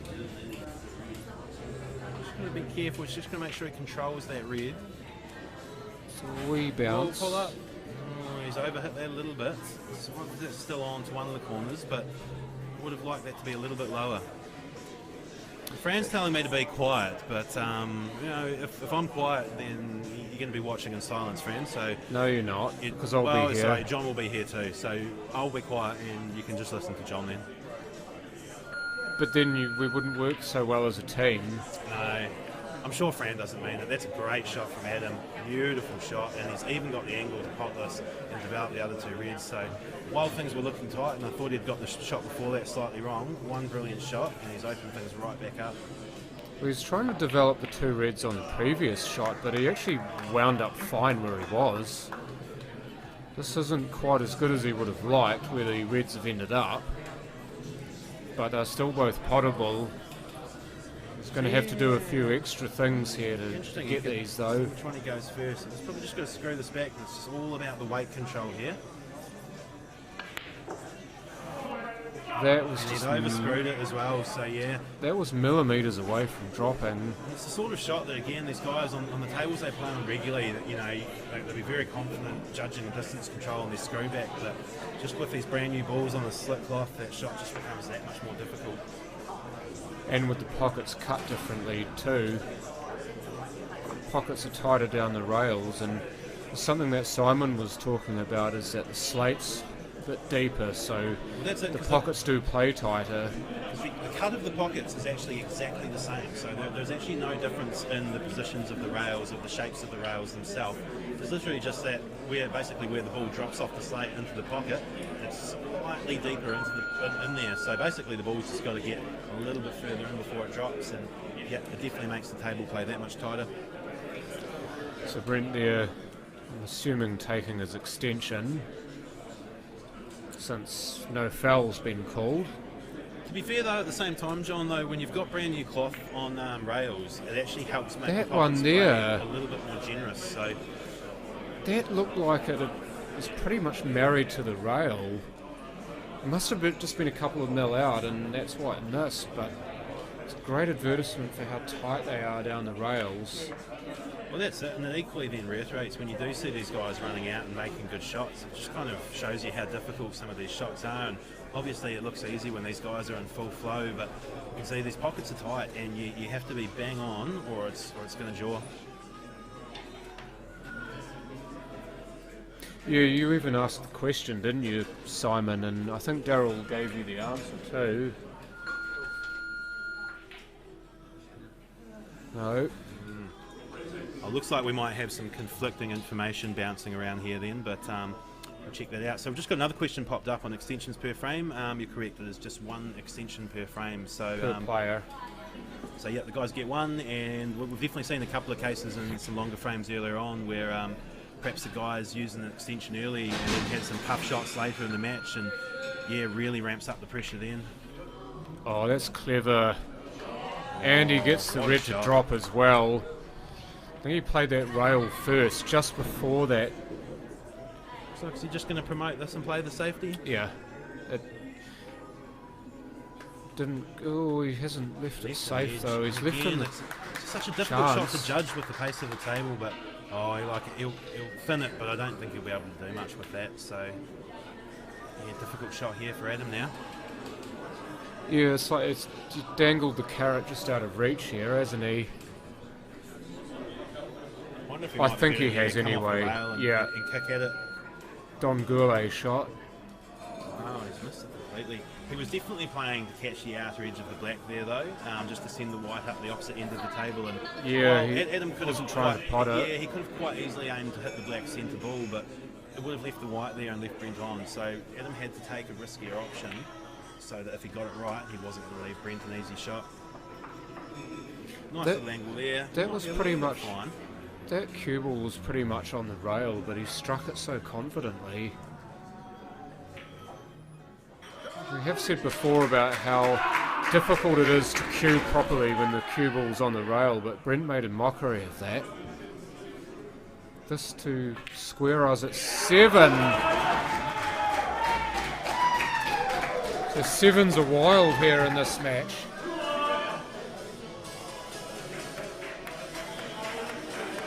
All square, ladies and gentlemen. So what looked like Adam racing away with the match in the first half hour to 40 minutes is suddenly all square. So another massive battle on our hands, and the intermission isn't too far away. We might get another frame and maybe two, depending how quickly it goes. So it's going to be fascinating to see how the second half of this match plays out. Definitely reckon if Adam gets his claws into these, then there will be two. But at the moment, he's been stymied slightly. He's done enough of that himself, but Brent Wells has to be given credit again for just slowing Adam down, because Adam had it all his way earlier on. He was playing at the pace he wanted to play at, but Brent Wells has dragged the pace back, and Adam not as comfortable playing at Brent's pace as he is playing at his own. That's a great answer though, that's a magnificent break.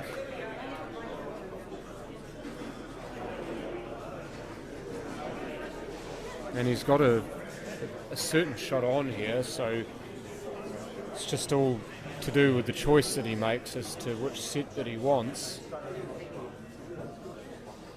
But he has taken yellows. I was wondering if that red being next to the middle pocket but not really on might influence his way of thinking, and it has done.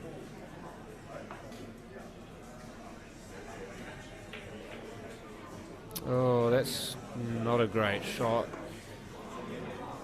Definitely the idea there. Flip the yellow off the red into the pocket, and then that opened the other one up and he was home and hosed, but that's the risk if you miss it. Other players in and with a chance, so that being said, that red is still not easy. He's managed to keep it tied up just enough to cause Brent to use his extension here. I don't believe the red goes past the yellow into that middle pocket, so he's going to have to come up with a different option here.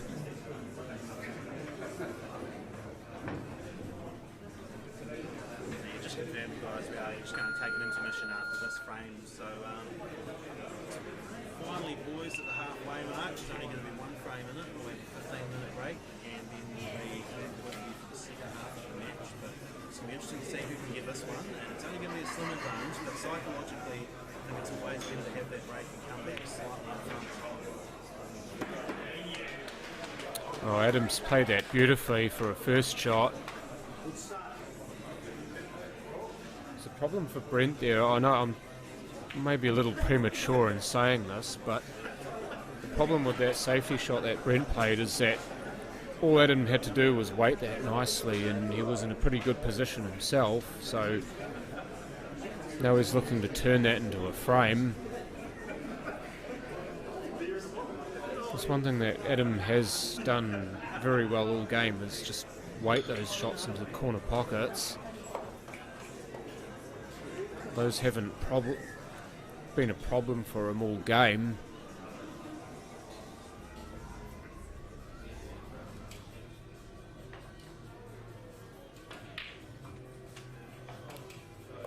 So one rail, he doesn't want this to be near the rail or straight. If he's just off angle here, Mike, I reckon he could run through into this rail. You might just jack up and just get it a little bit. Jacked up. Or just come back a little bit. Oh, yeah, just enough. Nah, He's well played that played. beautifully. Thought for a moment there he was going to jack up and play a screw shot, but in fact he's jacked up to give himself more power into the cue ball. And just slides the black past the red, and come on. So 7-8 it is to Adam Lilley, and we will go to an intermission, and we'll see you in 15 minutes, folks. Don't go away.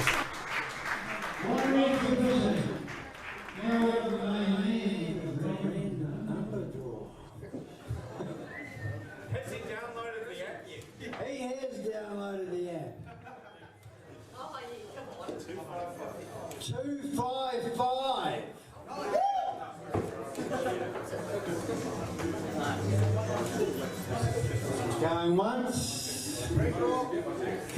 guys. Redraw. I've actually got a choice of prizes. Both will go. We've got this awesome hoodie. So if you, well, that was the main prize tomorrow night. Now, if you want to rob a bank, this hoodie is probably pretty good, but they'll probably go straight to on cue. So you can choose that or a $50 bar voucher. So what do we got? 289.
Go on, guys.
I don't need to check it, I'll trust the pool players' honesty. What?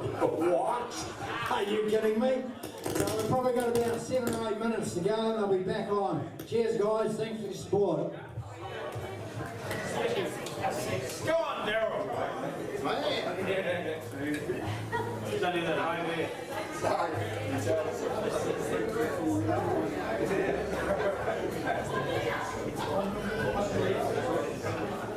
Daryl, you're really last week. What size is that? Medium. Yeah. Do we want it marked? Maybe. I'd say that. Tomorrow night. Tomorrow night.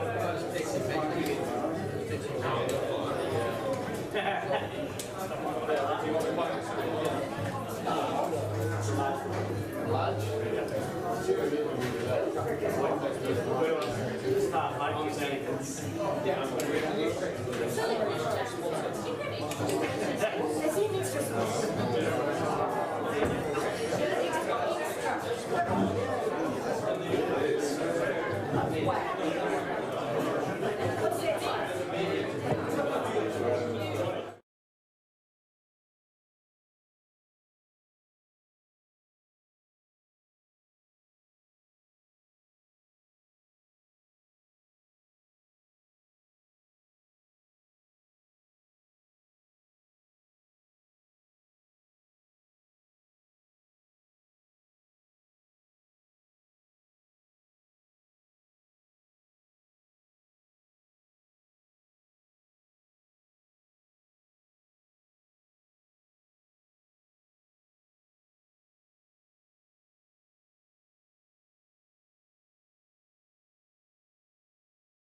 The thousands in the venue and the millions watching around the world.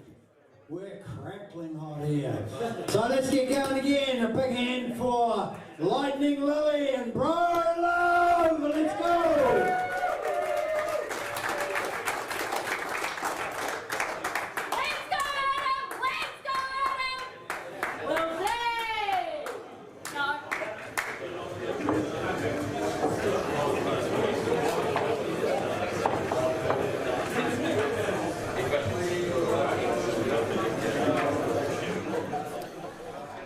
So we return back to the action after a short intermission. Adam Lilley currently leads 8 frames to 7. Well, at least I know that anyway. Yep, now everyone else knows. So there's a few funny comments that have gone in since we went to break. Some scrotal talk. Be careful going in that direction. So who's this red bag who feels like they would be the man if they were here? Any ideas? I think he's just stirring. Oh, gee, you want that to drop. First shot you get to establish a set after the intermission, and it just hangs like that, is quite heartbreaking, really. But Adam Lilley's now got a wonderful opportunity to quickly get back on the horse that he had to dismount from. Well, yeah, it's always interesting to see how the intermission affects the match, because momentum plays a big part in pools, so it just gives both guys a chance to take a step back from the table and reassess. So it's going to be interesting to see who comes back out and gets on top early. Question for me is, does that red next to the black actually go into the corner pocket? The corner pocket to the left of screen? I actually reckon it does. I think it might just.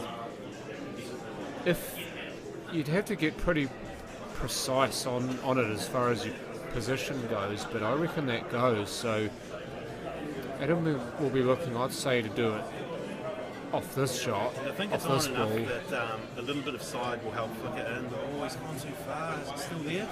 I think it's still there. I actually reckon he's ended up better than he wanted to. If you play this with a lot of right-hand side, it's always going to turn the object ball slightly further to the left. So I'm interested to see if he can make that shot here. So you're looking at that. Are you looking at the one that's next to the red? Because the red next to the white. Because maybe that other one wasn't on. He's given a good effort, but not quite enough. So hands the opportunity back to Brent here, who it's a wee bit tight, but he's got good balls in positions to develop things. So we'll see how he goes about this. This plays to his game quite well, this sort of frame, because we all know that he can pot. Well, he wouldn't be here if he couldn't pot balls, but one other thing that he has done very well to help get himself back into that frame, into this game, is that he's just slowed the play down. He's done an extremely good job of stopping Adam from just playing his natural game. He looked to play the snooker there, but he's just left out in this red, so I'm not sure I don't think he's got the angle to pot it, but he might be able to double this, and equally that white will then push through the yellow, so just have to watch out if he knocks the yellow into the red's path here potentially.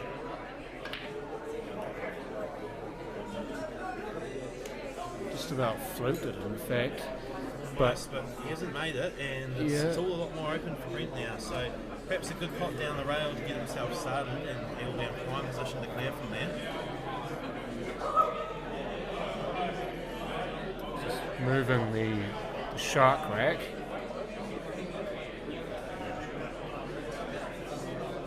So yeah, he's got a number of balls that he could be playing here. He's got 1, 2, 3 yellows that he's got the choice of. It's looking like the furthest away from the camera. No, it's the one that was next to it.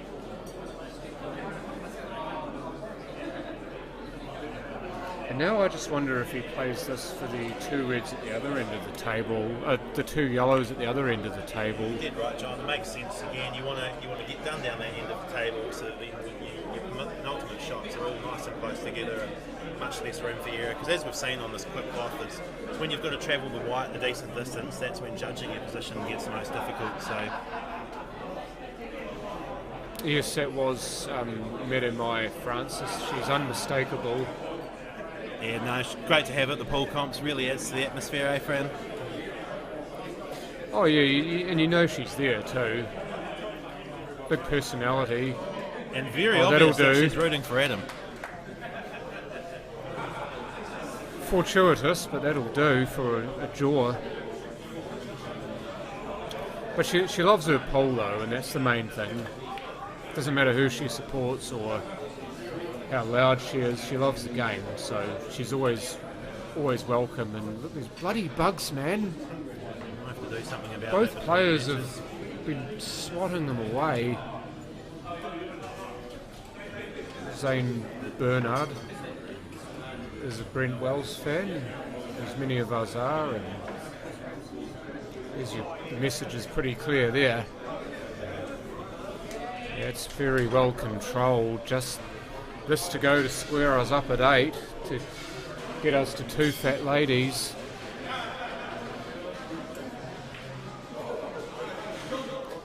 And down it goes, so 8 apiece it is. And by the way, Redbag, I'd be very careful with that comment because I know what's coming next.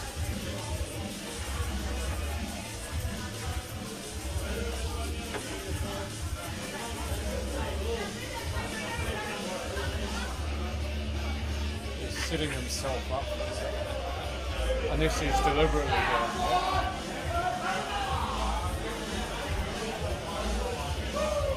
The obvious trial would be, well, there would be, for a shot. Yeah.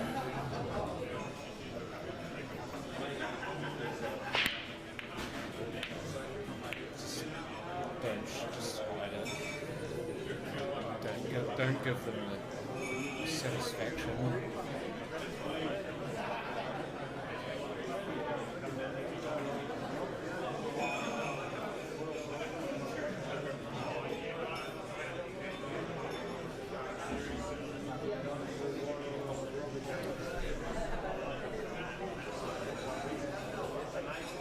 all square again, 8-all, and as we get closer and closer to the finish line, this match looks set to go right down to the wire.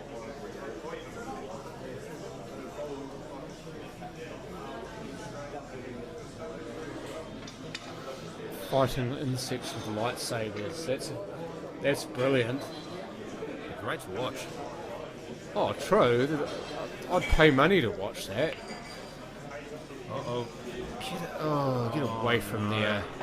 I was about to mention how interesting it is that Brent actually, despite playing left-handed, actually, when he's using the rest, he cues it right-handed. It's interesting, I do exactly the same thing myself, and there's actually a few guys out there, even in the pro scene. I think Judd Trump is probably one of the most prominent ones people would know who does a bit of that. Cues right-handed when he's using the rest, and left-handed every other shot. Of course, there's Ronnie O'Sullivan, who can cue left and right-handed with seemingly with ease. Oh, fantastic to see. We've got some supporters over the ditch in Aussie watching the stream and enjoying it. It's like COVID has affected the amount of pool competitions we're seeing globally. So it's one thing we talked about here is that hopefully we can pick up a few international viewers. So yeah, glad to hear there's some people further afield enjoying the pool.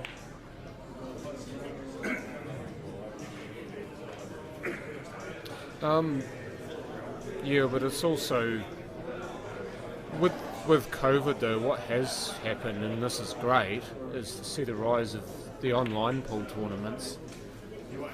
Oh, Catastrophes absolutely. are good for something. It's been a great sometimes. development, but there's no doubt that you can't beat doing the real thing in the flesh. So it's fantastic that we're able to kind of, especially in New Zealand, we're lucky we don't quite have the same restrictions on gatherings, so we can get back into these events. And beautiful shot from Brent that's there. a great Beautifully cannon. judged. Brent's he's been really growing into this game, and he's starting to look more and more confident, and he seems to be getting the feel and the pace of the table much better too now. So again, just another great advertisement for these longer races.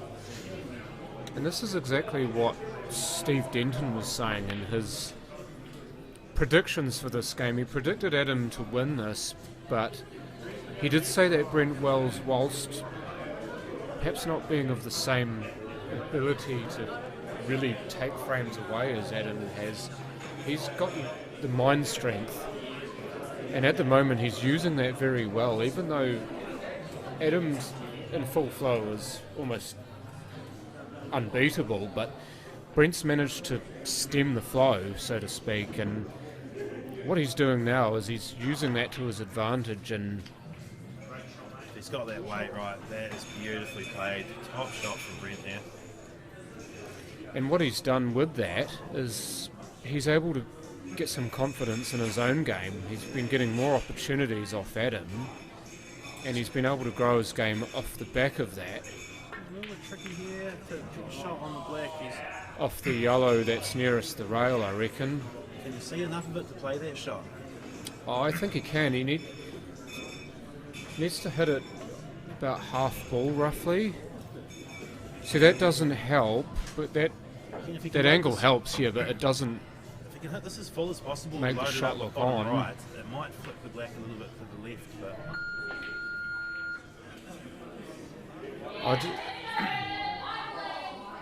Yeah, I don't know whether that was on or not, or whether he was actually trying a different shot.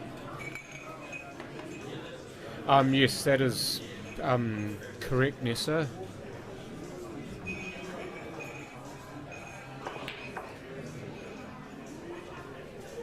Yeah, as you can see, bottom right of your screen, the Racecourse Hotel and Motor Lodge in Sockburn, Christchurch is where this is at. yeah, just a fantastic venue as well. They've really gotten behind this event. When we first looked at setting it up a couple of years ago, we were exploring a couple of options of different places we can host this, and what we loved about the guys here is, especially Kiwi who runs the joint, just a big pool fan, and it's just given us a lot of freedom to kind of really take over the place and set it up how we want and do everything. So you couldn't ask much more from a venue and a host, and they've supported us well and helped us tee up sponsors on board. So we can't speak highly enough of them. They've been fantastic. So yeah, if you're ever in the area, get down and give them some love. That was not a million miles away from pot. He did hit the 8 off the rail, but it's still a foul because he potted the yellow. That is not loss of frame, by the way, folks. If you're on the black and you pot your opponent's ball, it is not loss of frame. It's just, that's messy, but it's just a free shot and then a table visit for the next player, just like it is with every other foul. It's just a bit loose though, you know, and I think especially at the start of the match, we looked very focused and switched on. There's been a couple of shots creep in that, yeah, just looked that little bit loose. It's basically an invitational Umoko boy. Generally, you have to be one of the best curists in New Zealand anyway to enter, but it is, I believe, on an invitational basis. Is that right? Yeah, absolutely, John. So obviously we've got the 5 of us who, you know, make up New Zealand Pool Promotions and organise this, and you know, it's something we spend a lot of time discussing because you know there's a lot of guys who you know would be of the calibre to play, and just getting the right 8 who. Obviously, they have to be one of the best players in the country. They have to be capable of winning this on their day. But yes, we like to consider a few other factors as well. You know, guys who bring in a bit of support and who are, you know, really into sort of promoting the sport and developing the event. And the guys have been fantastic. And Adam Lilley now with the clearance after Brent couldn't do so. So he takes the lead back 9 frames to 8.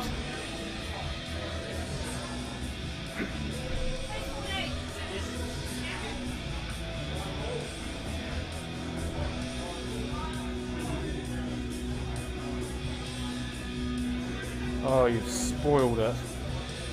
Putting onions in it, how dare you?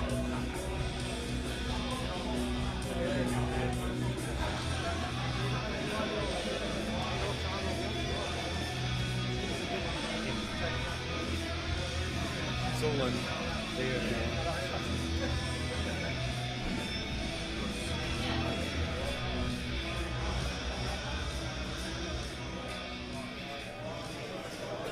You're bang on, Simon, by the way. Sai Singy, that's Simon Singleton. Yeah, it's been excellent.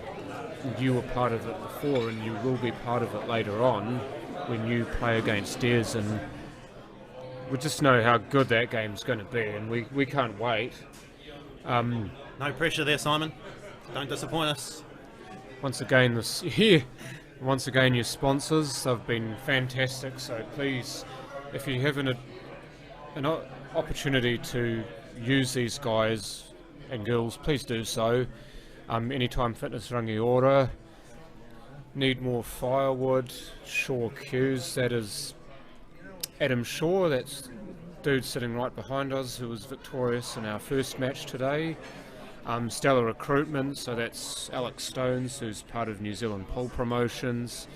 And the dude sitting right next to me, Michael Hayes, Q Sports Coaching, doesn't just play, but he also coaches and is a big part of this game, especially here in Canterbury. So if you want your game ironed out, go see him. No, Omoka Boy, Matt Edwards is not playing in this event.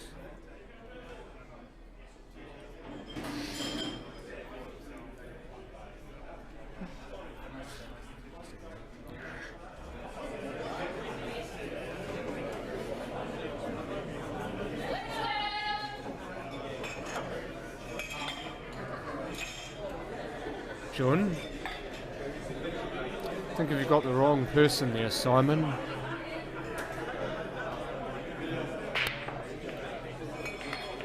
Anyway, frame number 18, and Brent with the break, and it looks like it's appeared dry, so Adam Lilley immediately to the table here.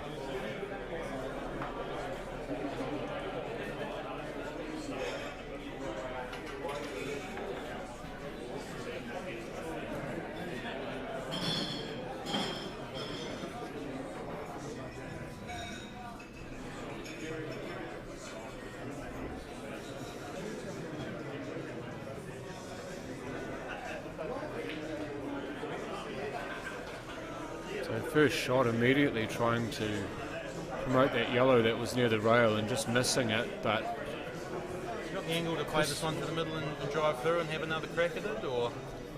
Might be a bit difficult when he's No, pitching over those other two as well. I'd try and get on it. I actually think it's on down the rail past the red. Well, if it's on, then yeah, definitely. And Yeah. like you said, just for getting posi and taking it on, these guys are all good enough to pot anything, so there's no need to force the envelope and try and develop things that don't need developing. Yeah, well, it's that KISS principle again, isn't it? And most of the players have been very good at obeying that, not trying to extend themselves too far with shots. Obviously, you've seen some excellent shots being played, but they've been shots where the player has been well in control of what's happened throughout the shot. So we haven't seen a lot of sort of shots played on hunches, so to speak. Yeah, to be honest, I often think that's a sign of some of the best players, and obviously as a spectator and a fan, you love to see the big shots, but you know, the best players, you know, they play the position and read the table so well that they actually just give themselves a whole bunch of easy shots, and they don't really have to play the big blockbuster shots unless they're really stuck. So yeah, it's often a factor. So Adam here setting himself up for a straight shot on that last yellow that you can see next to the bulk line. To be wary of the middle pocket. Yeah, he hasn't pushed it too close. Again, keeping it simple, you can. Again, there's always the temptation there to stun that a little bit more and try and force the white a bit closer to the yellow, but it brings the risk of putting the black or the middle pocket into play. Then yeah. Well, it's like cricket, isn't it? You try to bowl as fast as you can, but he's actually overhit this. Look at this screw back. And again, that's the only risk with.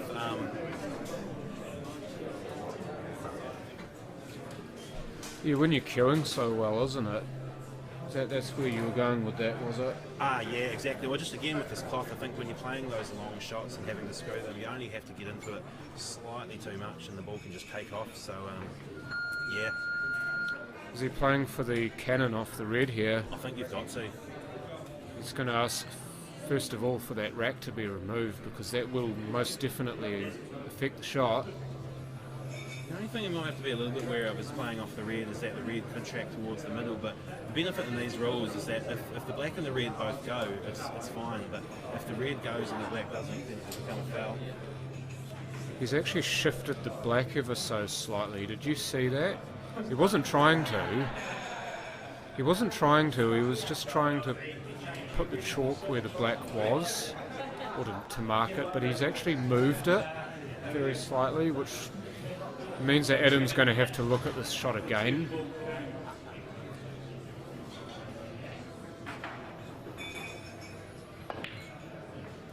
So he's gone for the double. No, he didn't. He was trying for the cannon, but he didn't hit the red. It needed to be a reasonably thinnish contact on the red I'm not sure, to spread the black. I don't think he was trying to double that at all.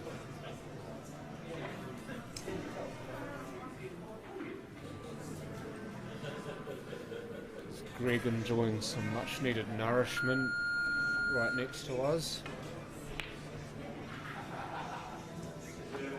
Oh, great shot. Adam taps the table to appreciate that.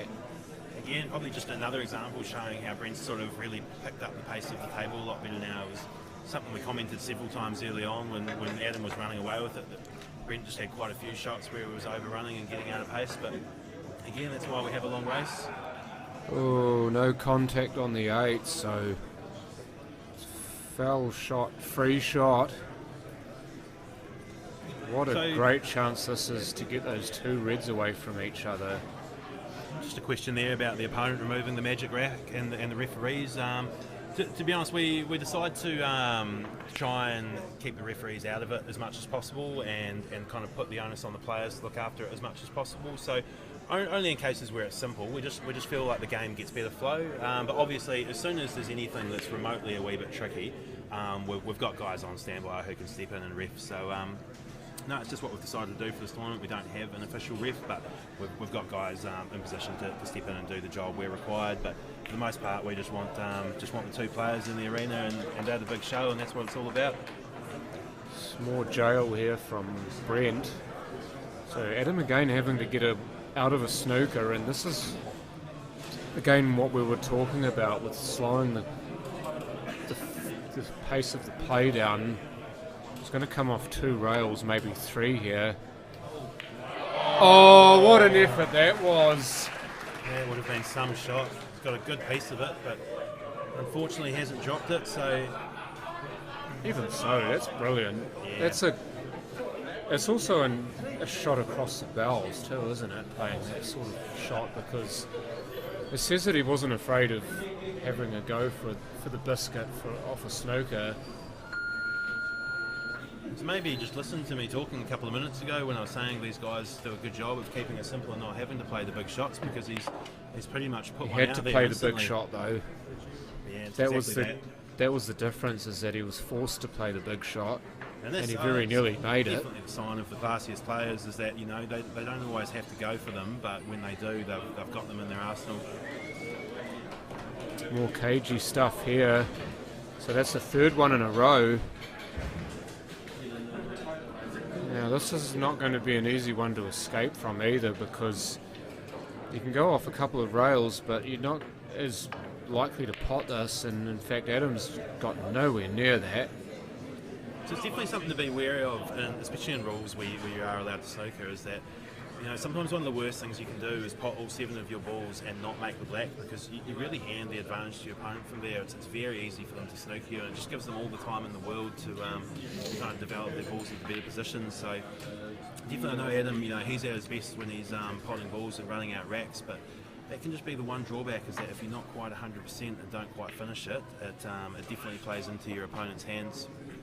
And that's where you've got to think about whether it's worth potting all of your balls and then the black, because on occasion, especially if you give yourself hard shots later on, maybe it might be worth putting a safety in, because then you can get to the table and you're more sure of a finish next time. And you know, if you're kind of stretching for it and you miss You're it, better off missing at a point where you've still got a few balls on the table, you know, obstacles for your opponent, options for you to come back.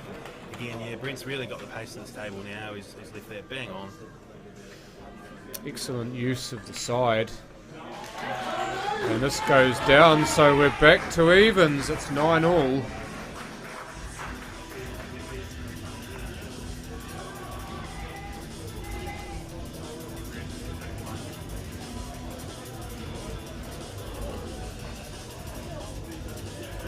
Bit of drum and bass for you folks. Salmonella dub. Oh, good old Kiwi drum and bass. What's happened to those guys? I don't think we've heard much from them recently. Used to be massive in the 2000s, I know that. The 2000s they made lots of songs, and not so much now. Did right.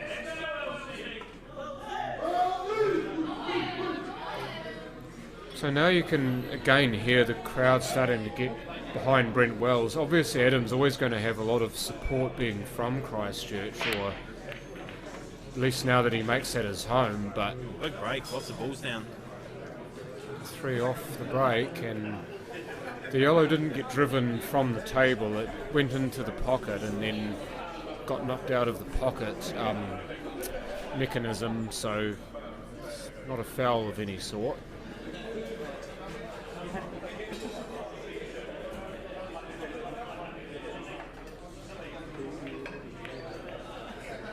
Yeah, nice first shot. Yeah, that's lovely. He's made that yellow nice and on now. He's the wrong side of it, but he's still queuing well enough that that shouldn't be a problem. Good natural angle with left to come back towards the centre of the table. Careful. A little bit much bottom into that, I think. Yeah, he might be just stretching a bit for his queuing.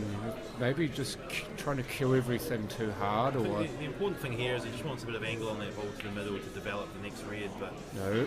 got to make the pot first. Yeah, that was something we weren't seeing earlier on, so definitely the pressure's starting to get to him. Oh, exactly. And like I say, the crowd's starting to ramp up. We saw it in the first match this morning as well, is that when we started getting close to the finish line, and you know, the pressure ramps up, the crowd start making a lot more noise, it just starts getting tougher and tougher out there. So again, I take my hat off to these guys, because it's a tough environment to try and perform in, but all doing a fantastic job so far. And the thing for Adam here is that He did have opportunities. He's had opportunities to finish frames before, and he was taking them and running them out. But what is worrying is the fact that he's got the same opportunities, or pretty close to the same opportunities, and he's not doing it anymore. So his game's definitely been changed by the way that Brent's playing, and Brent himself on this occasion looks like he's definitely going for a finish. There is still latitude for a safety for him, but I don't think he'll be looking at it unless he gets himself in trouble. A little bit tricky. It looks like that red on the yellow probably does go to the middle, but as soon as he takes that, it might be hard to leave on these two that are a wee bit covered by the black, so it probably makes sense to get one of these in the open out now and clear a bit more space. Yeah, beautiful little touch. So exactly what it needed, just to open things up. Black's no longer an issue. It's still going to be the red next to the yellow, isn't it? Maybe if you put a little bit of left on this, that you can kick it in.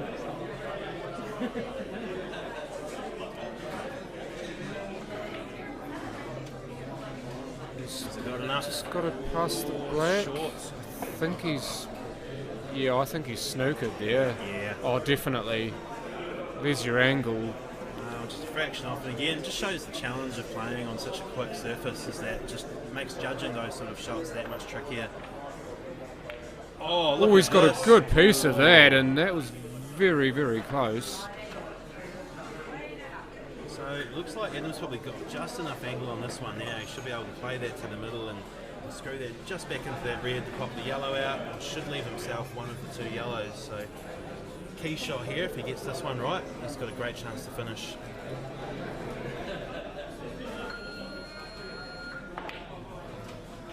He's hit it very well.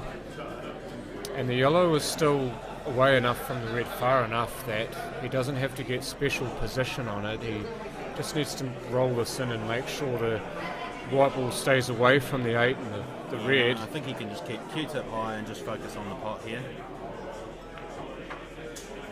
And drops Nicely done. it. Get off the black. At least for a right-hander, he should be able to reach that one still just. I think if it was Brent, Yeah, he'd have shot to for a use. lefty, he'd have to use the bridge. Have to use the bridge jigger, wouldn't he? Double kiss off the rail Cheeky too. little double Yeah, kiss. that's Nice.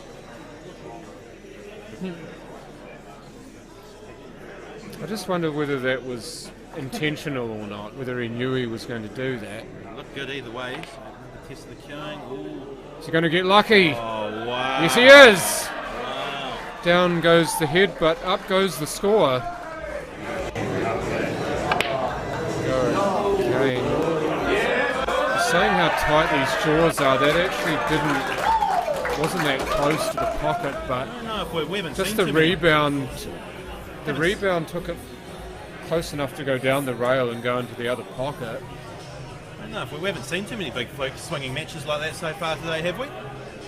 No, I don't think that's the only one we've seen that I can remember. And on the black, when it's 9-all, how much is that going to affect the final outcome? Yeah, well, sometimes it's just, sometimes when it comes off for you, it just gives you that feeling like maybe it might be your day and maybe the rubs are going to go for your way at the key time. So while he hung his head there, and you never want to sink the black and take your frame like that, I'm sure inside his head he'll be wondering if, maybe it's a sign that it's meant to be. The important thing for Adam now is to ignore that. Ignore it. Because if you're still thinking about it when you play your next shot, then you're not focusing on the actual shot you're playing. Well, I remember in the past I used to almost feel a bit guilty when I got a good rub like that, and it would often cause me to perhaps miss the next shot. But I think a good way to think about it that really helped me move past that was, I think it's good when you get that good luck, just to remember all the times you got bad luck that cost you frames. And when you think about that, you think, all right, well, yeah, I've had enough bad rubs that might have cost me, so I've got to just make the most of it and capitalise when I do get the rub that does go my way.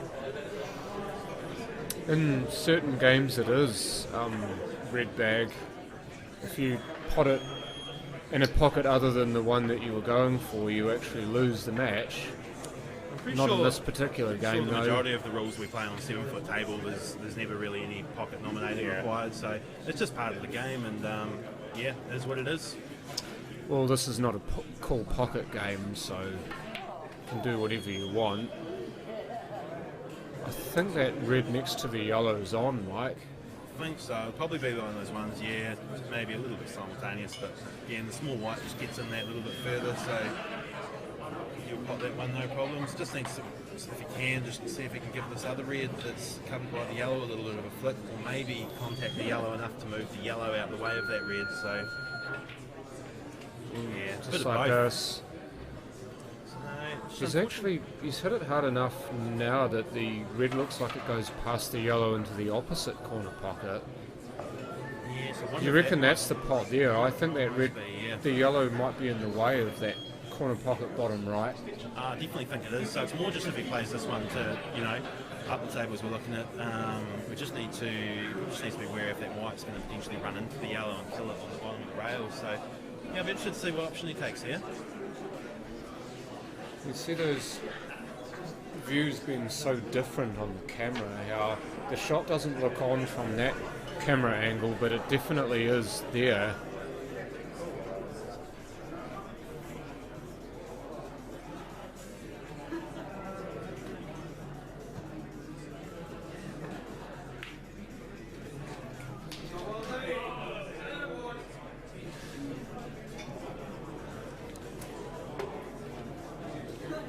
Whoops. It's dropping the water bottle.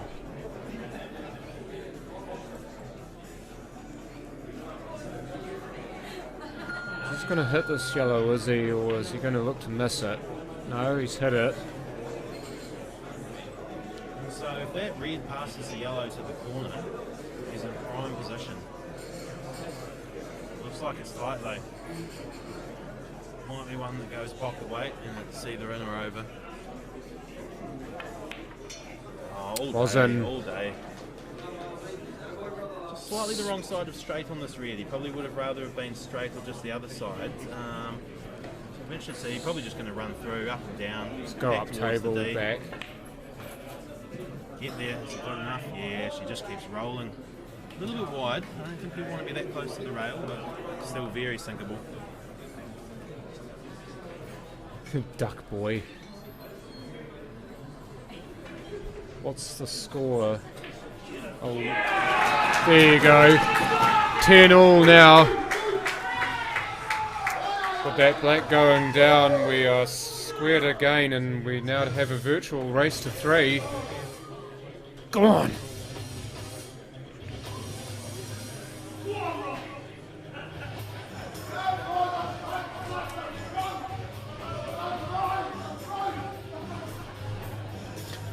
I don't understand this.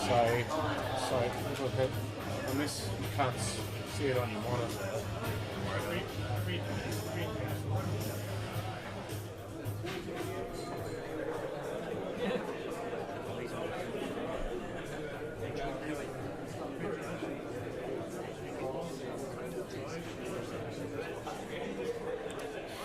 One thing I should mention, by the way, just while I've been reminded of it, is man next to us, Greg Crowdis, recently won the South Island 10 Ball Championships, so congratulations that man. Sounds like Greg's got some prize money burning a hole in his pocket and he'd like to shatter some drinks. Greg has spent it. It is So gone. it's gone. Yeah. It's blurred on your screen. We will be required to shout Greg the drinks now. Try it. Cherie, try having it up in 720p. So try adjusting the resolution on your screen if you can. You're probably running at a low resolution. That's another excellent break by Adam. And the cue ball's played nice for him too, so... What do you reckon here, Mike, for an opening ball? You think the yellows? Oh, 100%. I think those two reds that are, parked on the rail are probably the main deterrent for the reds. So obviously he's got one tricky yellow on the right hand side of the table, but anytime I've got a problem ball like that, the first thing I'm looking for is there anything that's a natural pot that will split it. And with the yellow position where the the bottom right of the table, as we look at it, if you finish high on that, you've got a pretty natural angle to run up into that red and yellow and develop them. So. Well, it's naturally a bigger pocket with that yellow being near the hole too, so I think Adam will be using this to get position for the yellow down the rail, knowing that he's got a fairly large pocket to play into. You did right, and I was actually more thinking he'd cut the other one and just try and chip that one over the middle, but I think you did right. It makes a lot more sense to go about it this way. The only thing you've got to watch is that you don't clip that other yellow too far away from the corner pocket. But oh, he's played it beautifully. Nice shot from Adam. He played it through to make sure that he got position on the yellow that wasn't near the pocket either, so he gave himself each way shot in case he didn't quite get what he wanted.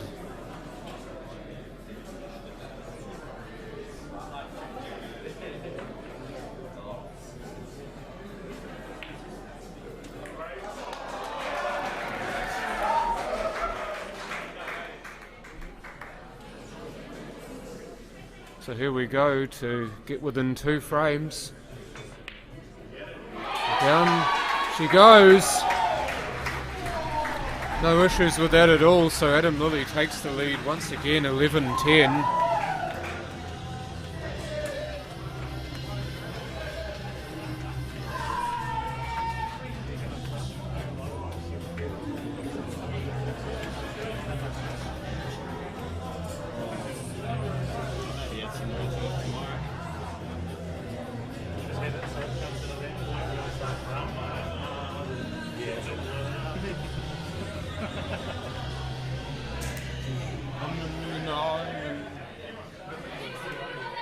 Doing all sorts of rubbish and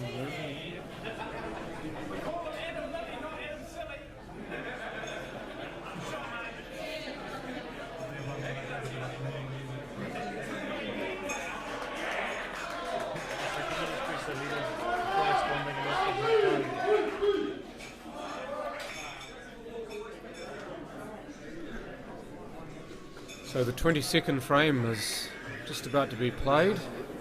Brent Wells is to break, trailing 10 frames to 11.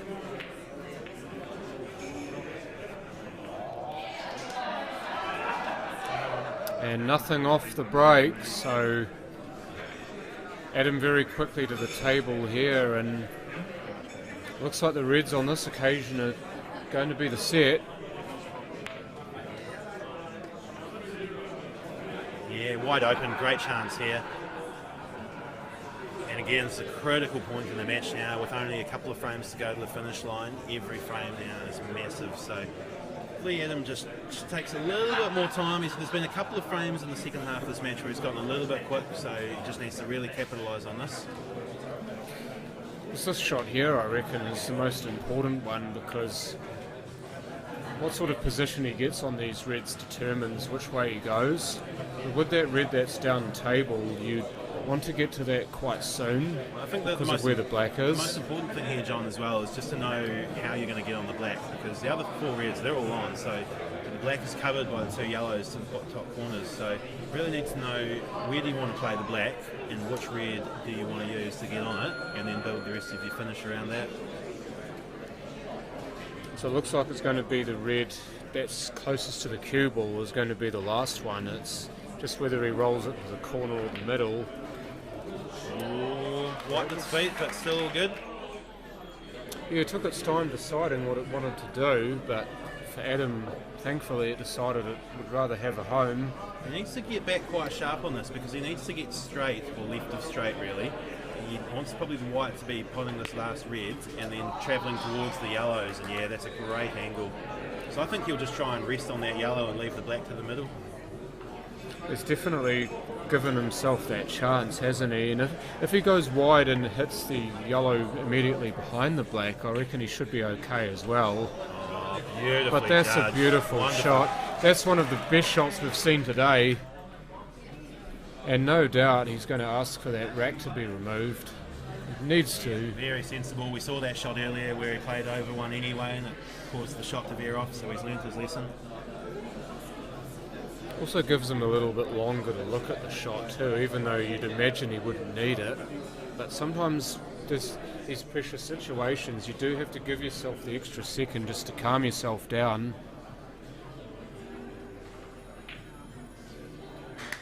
Oh, that definitely wiped its feet on the way in, but hello, he's on the hill.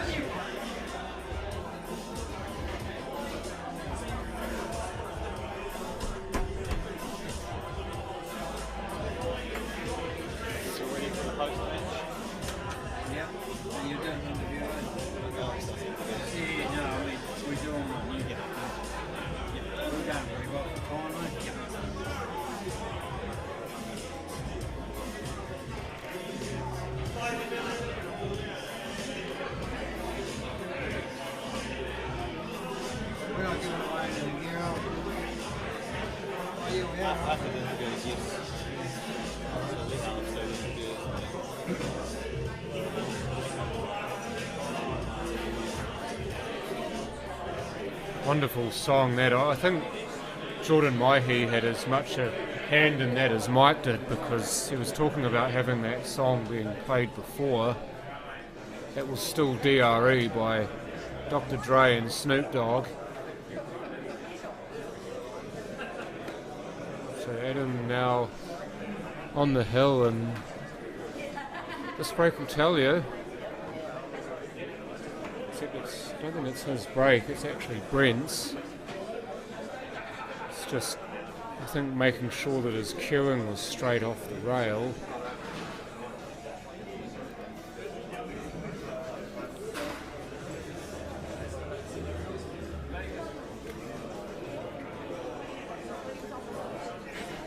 I think Brent just having a quick pit stop before he gets back into the match.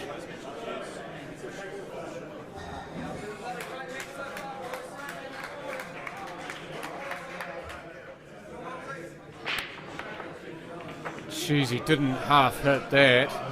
That's a magnificent break.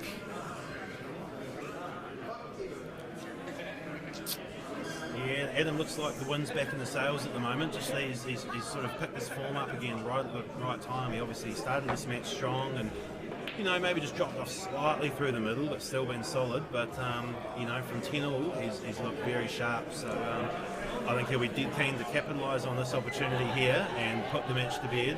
Because I tell you what, every frame Brent picks back will just start putting the pressure on more and more and more. But yeah, great chance here. Tell you what, he's walking tall and striding like a giant at the moment. There's one thing you can tell about a player and how they're feeling by how they walk around the table. If they just kind of trudge around the table and with their cues sliding on the ground, then that nice sweet touch there, generally means that they're not feeling very confident. But if they're walking with their cue tightly in their hand and they're walking with their chest up and their head up, then they're feeling pretty good. Key shot here, controlling the second yellow. Where is it? Perfect. Might be a bit of luck there, but hey, he cued it well enough to get that luck. Looks pretty good. He can go to the far corner down the bottom end of the table, take the yellow to the middle next, and then he's got the yellow right next to the black to finish. You'd think he'd be playing this in a clockwise direction, wouldn't he? From that view that we've got now. Just needs to keep his composure. Needs to not spread this so much. Yeah, good. Whether he's actually going to play through with top on it, good or job there. He was down a bit quick, and whether he's going to just play it up, off take the a bit more bottom. time. Whether he's going to play it off the top rail. Yeah, top rail it is. Beautiful. And that'll do just nicely. Straight, but should still be fine. On rail, this is going to end up just right.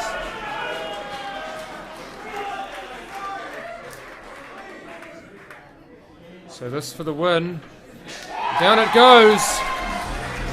So Adam Lilley, the victor over Brent Wells, 13 frames to 10. And doesn't he just love it? Match, ladies and gentlemen. Just another great spectacle for these long races, the Blackpool rules, and what an arena and conditions to play in with this crowd. It's been absolutely fantastic. So thanks for tuning in, guys, and stay tuned. We've got plenty more action on the way.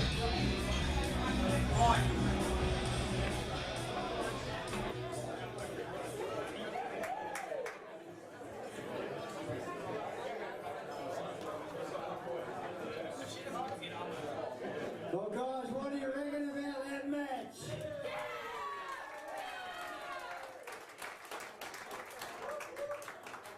Look, Brother Love came a long way for this, mate, and great comeback from 5-1 down, played some awesome pool. There's nothing in these matches. Put your hands together for Brother Love.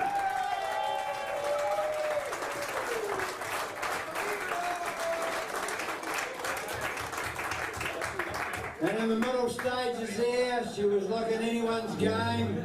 So put your hands together for Lightning Lilley.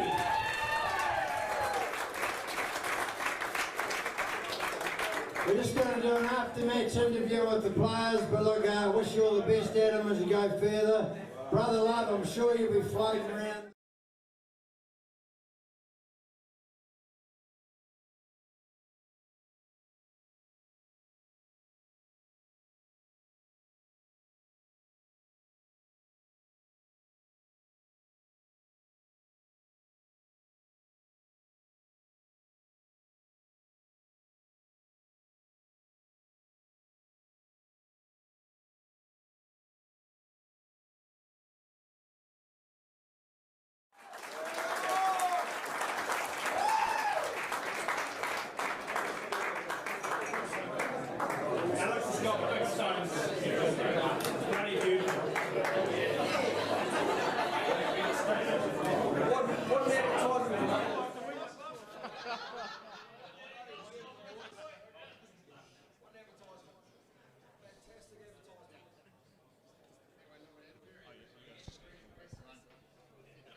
Oh, what a game that was. Another absolute classic. Brent, unfortunately, does have to be a loser. He came here this year looking for a bit of redemption after last year. He didn't quite get it, but where do you think that match was lost for you?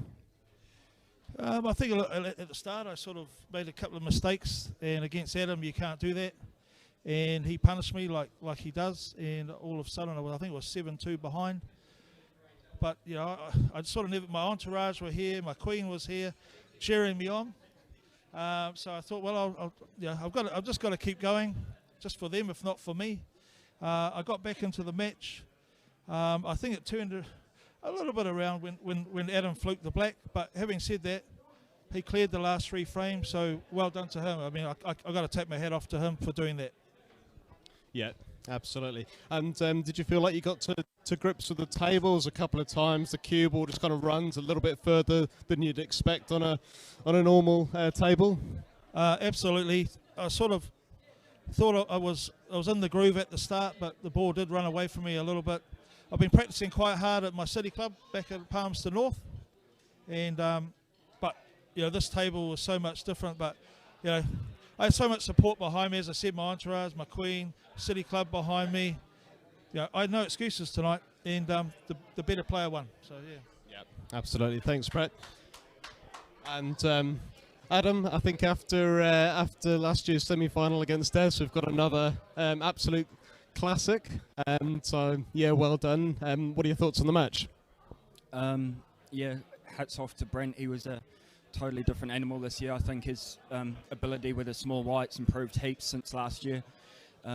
I knew it was always going to be a tough match. Brent's like one of the best in the country at the moment. He's so dominant, wins just about everything every week, and I knew he'd be coming here to give me a game today. I felt I played well at the start of the match. but like Steve said to me, I was going to hit a flat patch eventually. Didn't really want it to be like 6 or 7 frames in a row, but it just happened, and yeah, backwards and forwards until 10-0, but I felt like I did myself a bit of credit at the end there, and managed to show what I can do when I'm on, so yeah. Yeah, because I think you were 5-1 up, and then just sort of, did you just have a bit of loss of concentration? You just kind of lost a bit of momentum, and obviously Brent just took full advantage at that stage? Yeah, no, he played really solid like the whole match really, and that comeback, like he was playing far better than me at that stage, so yeah, it still has to be done. Like the opponent can step off the gear, yes, but you still got to pot the balls, you know, and get yourself back into it. So he did amazing to come back, and I think we put on a bit of a classic, and it's an honour to play Brent. Yeah, absolutely. And how big a moment do you think was the fluked black at 9-0? Yeah, it was pretty dirty. I mean, like you could see, I genuinely don't like doing that stuff. I cued the black like rubbish and cut across it completely. But I mean, it's one frame, you know. It was backwards and forwards the whole way from Brent's comeback, and it was just going to take something special to get over the line. I'm just glad that it kicked in at the end there. And so you got Adam Shaw, your fellow Cantabrian, tomorrow morning. What are your thoughts on that match? I'm just going to do what I've just done then, you know, just try and maintain playing well like the whole match, and try not to step off. You know, it's long races and it's easy to do, but I mean, you can't step off the boil for that amount of frames like I just did then. So nah, Adam's going to be a great match. I'm going to have to play really well, but my head's so strong now. I'm a lot different to what I was last year, you know, skinnier, I'm healthier, and I feel so much better mentally. Yeah, we've been watching your journey the last few months, going at the Christchurch Adventure Park and getting in shape. So physically and mentally, you're feeling as good as you've ever felt. Yeah, definitely. We'll just hope to be curing well tomorrow, and it should all just yeah, we'll see what happens. Fantastic. All right, thanks guys, and we'll be back shortly with Baden Jackson and Kerry Wirtz coming at about 5 o'clock.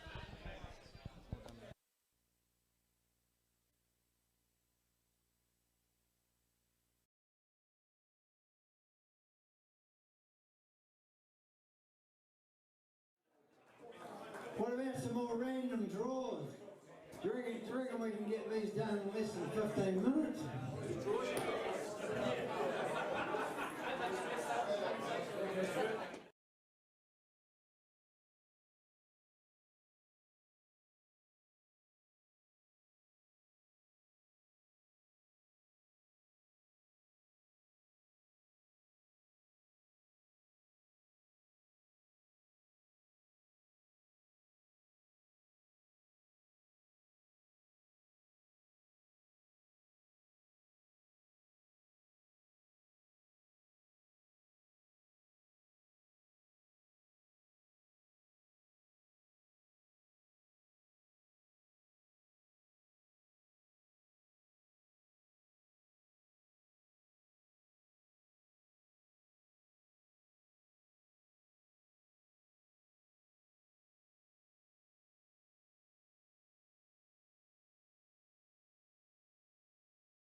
Team Garnett City wants number 69.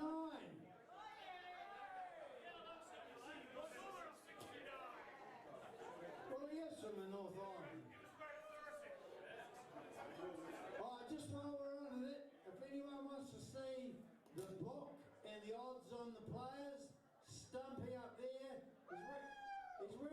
kind of English football top shirt from, I don't know, Stoke-on-Trent or something. Go and see him if you want to get some money on your favourite player. There's some great odds. Anyway, what number we got? 94, it's a low one. Team Garnet just said go down, go down. I tell you what, this man is going to get banned from this club. Well, actually, it's a pub. Can you do it again? Okay, we're getting lower. There's probably a few people of this age in here, certainly not me. 70!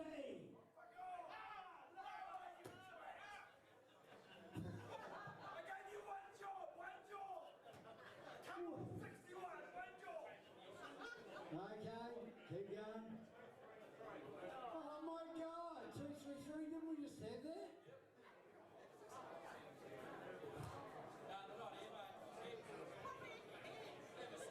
I feel like I've just won 13-10. 35! I sold that to someone. Don't be ridiculous. 61, it's easy. No, keep going. Here we go. 6! I like that!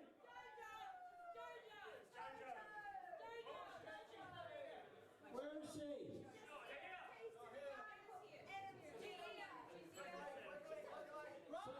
So 6 wins it. Where is she?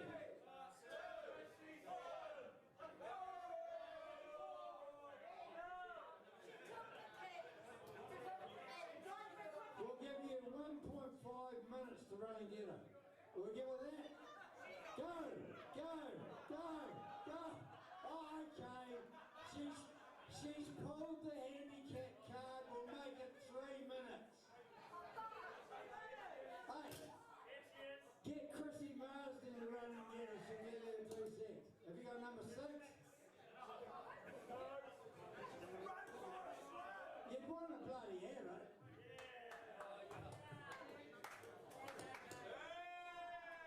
$50 voucher plus that. And JoJo says she's putting 50 on the bar because of the time she took. We'll be ready to go soon, guys. You're the most fantastic audience. Oh, those North Islanders want another draw. Alright, we'll do a draw, and the winner meets another person in the toilets.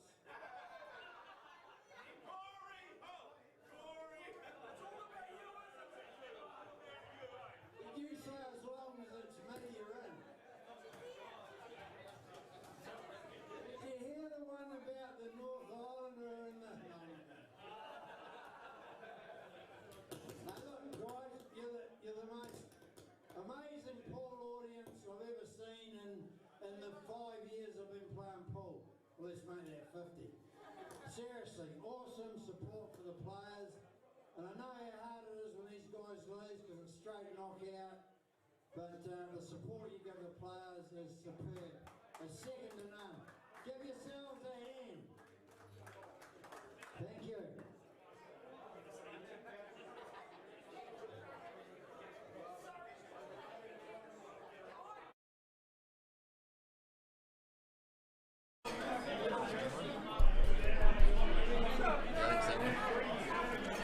Hey guys, just very quickly letting you know that we're about to cut the stream, but we'll be coming back live with a new one in 20 minutes to half an hour, so just keep an eye out for that and we'll catch you then.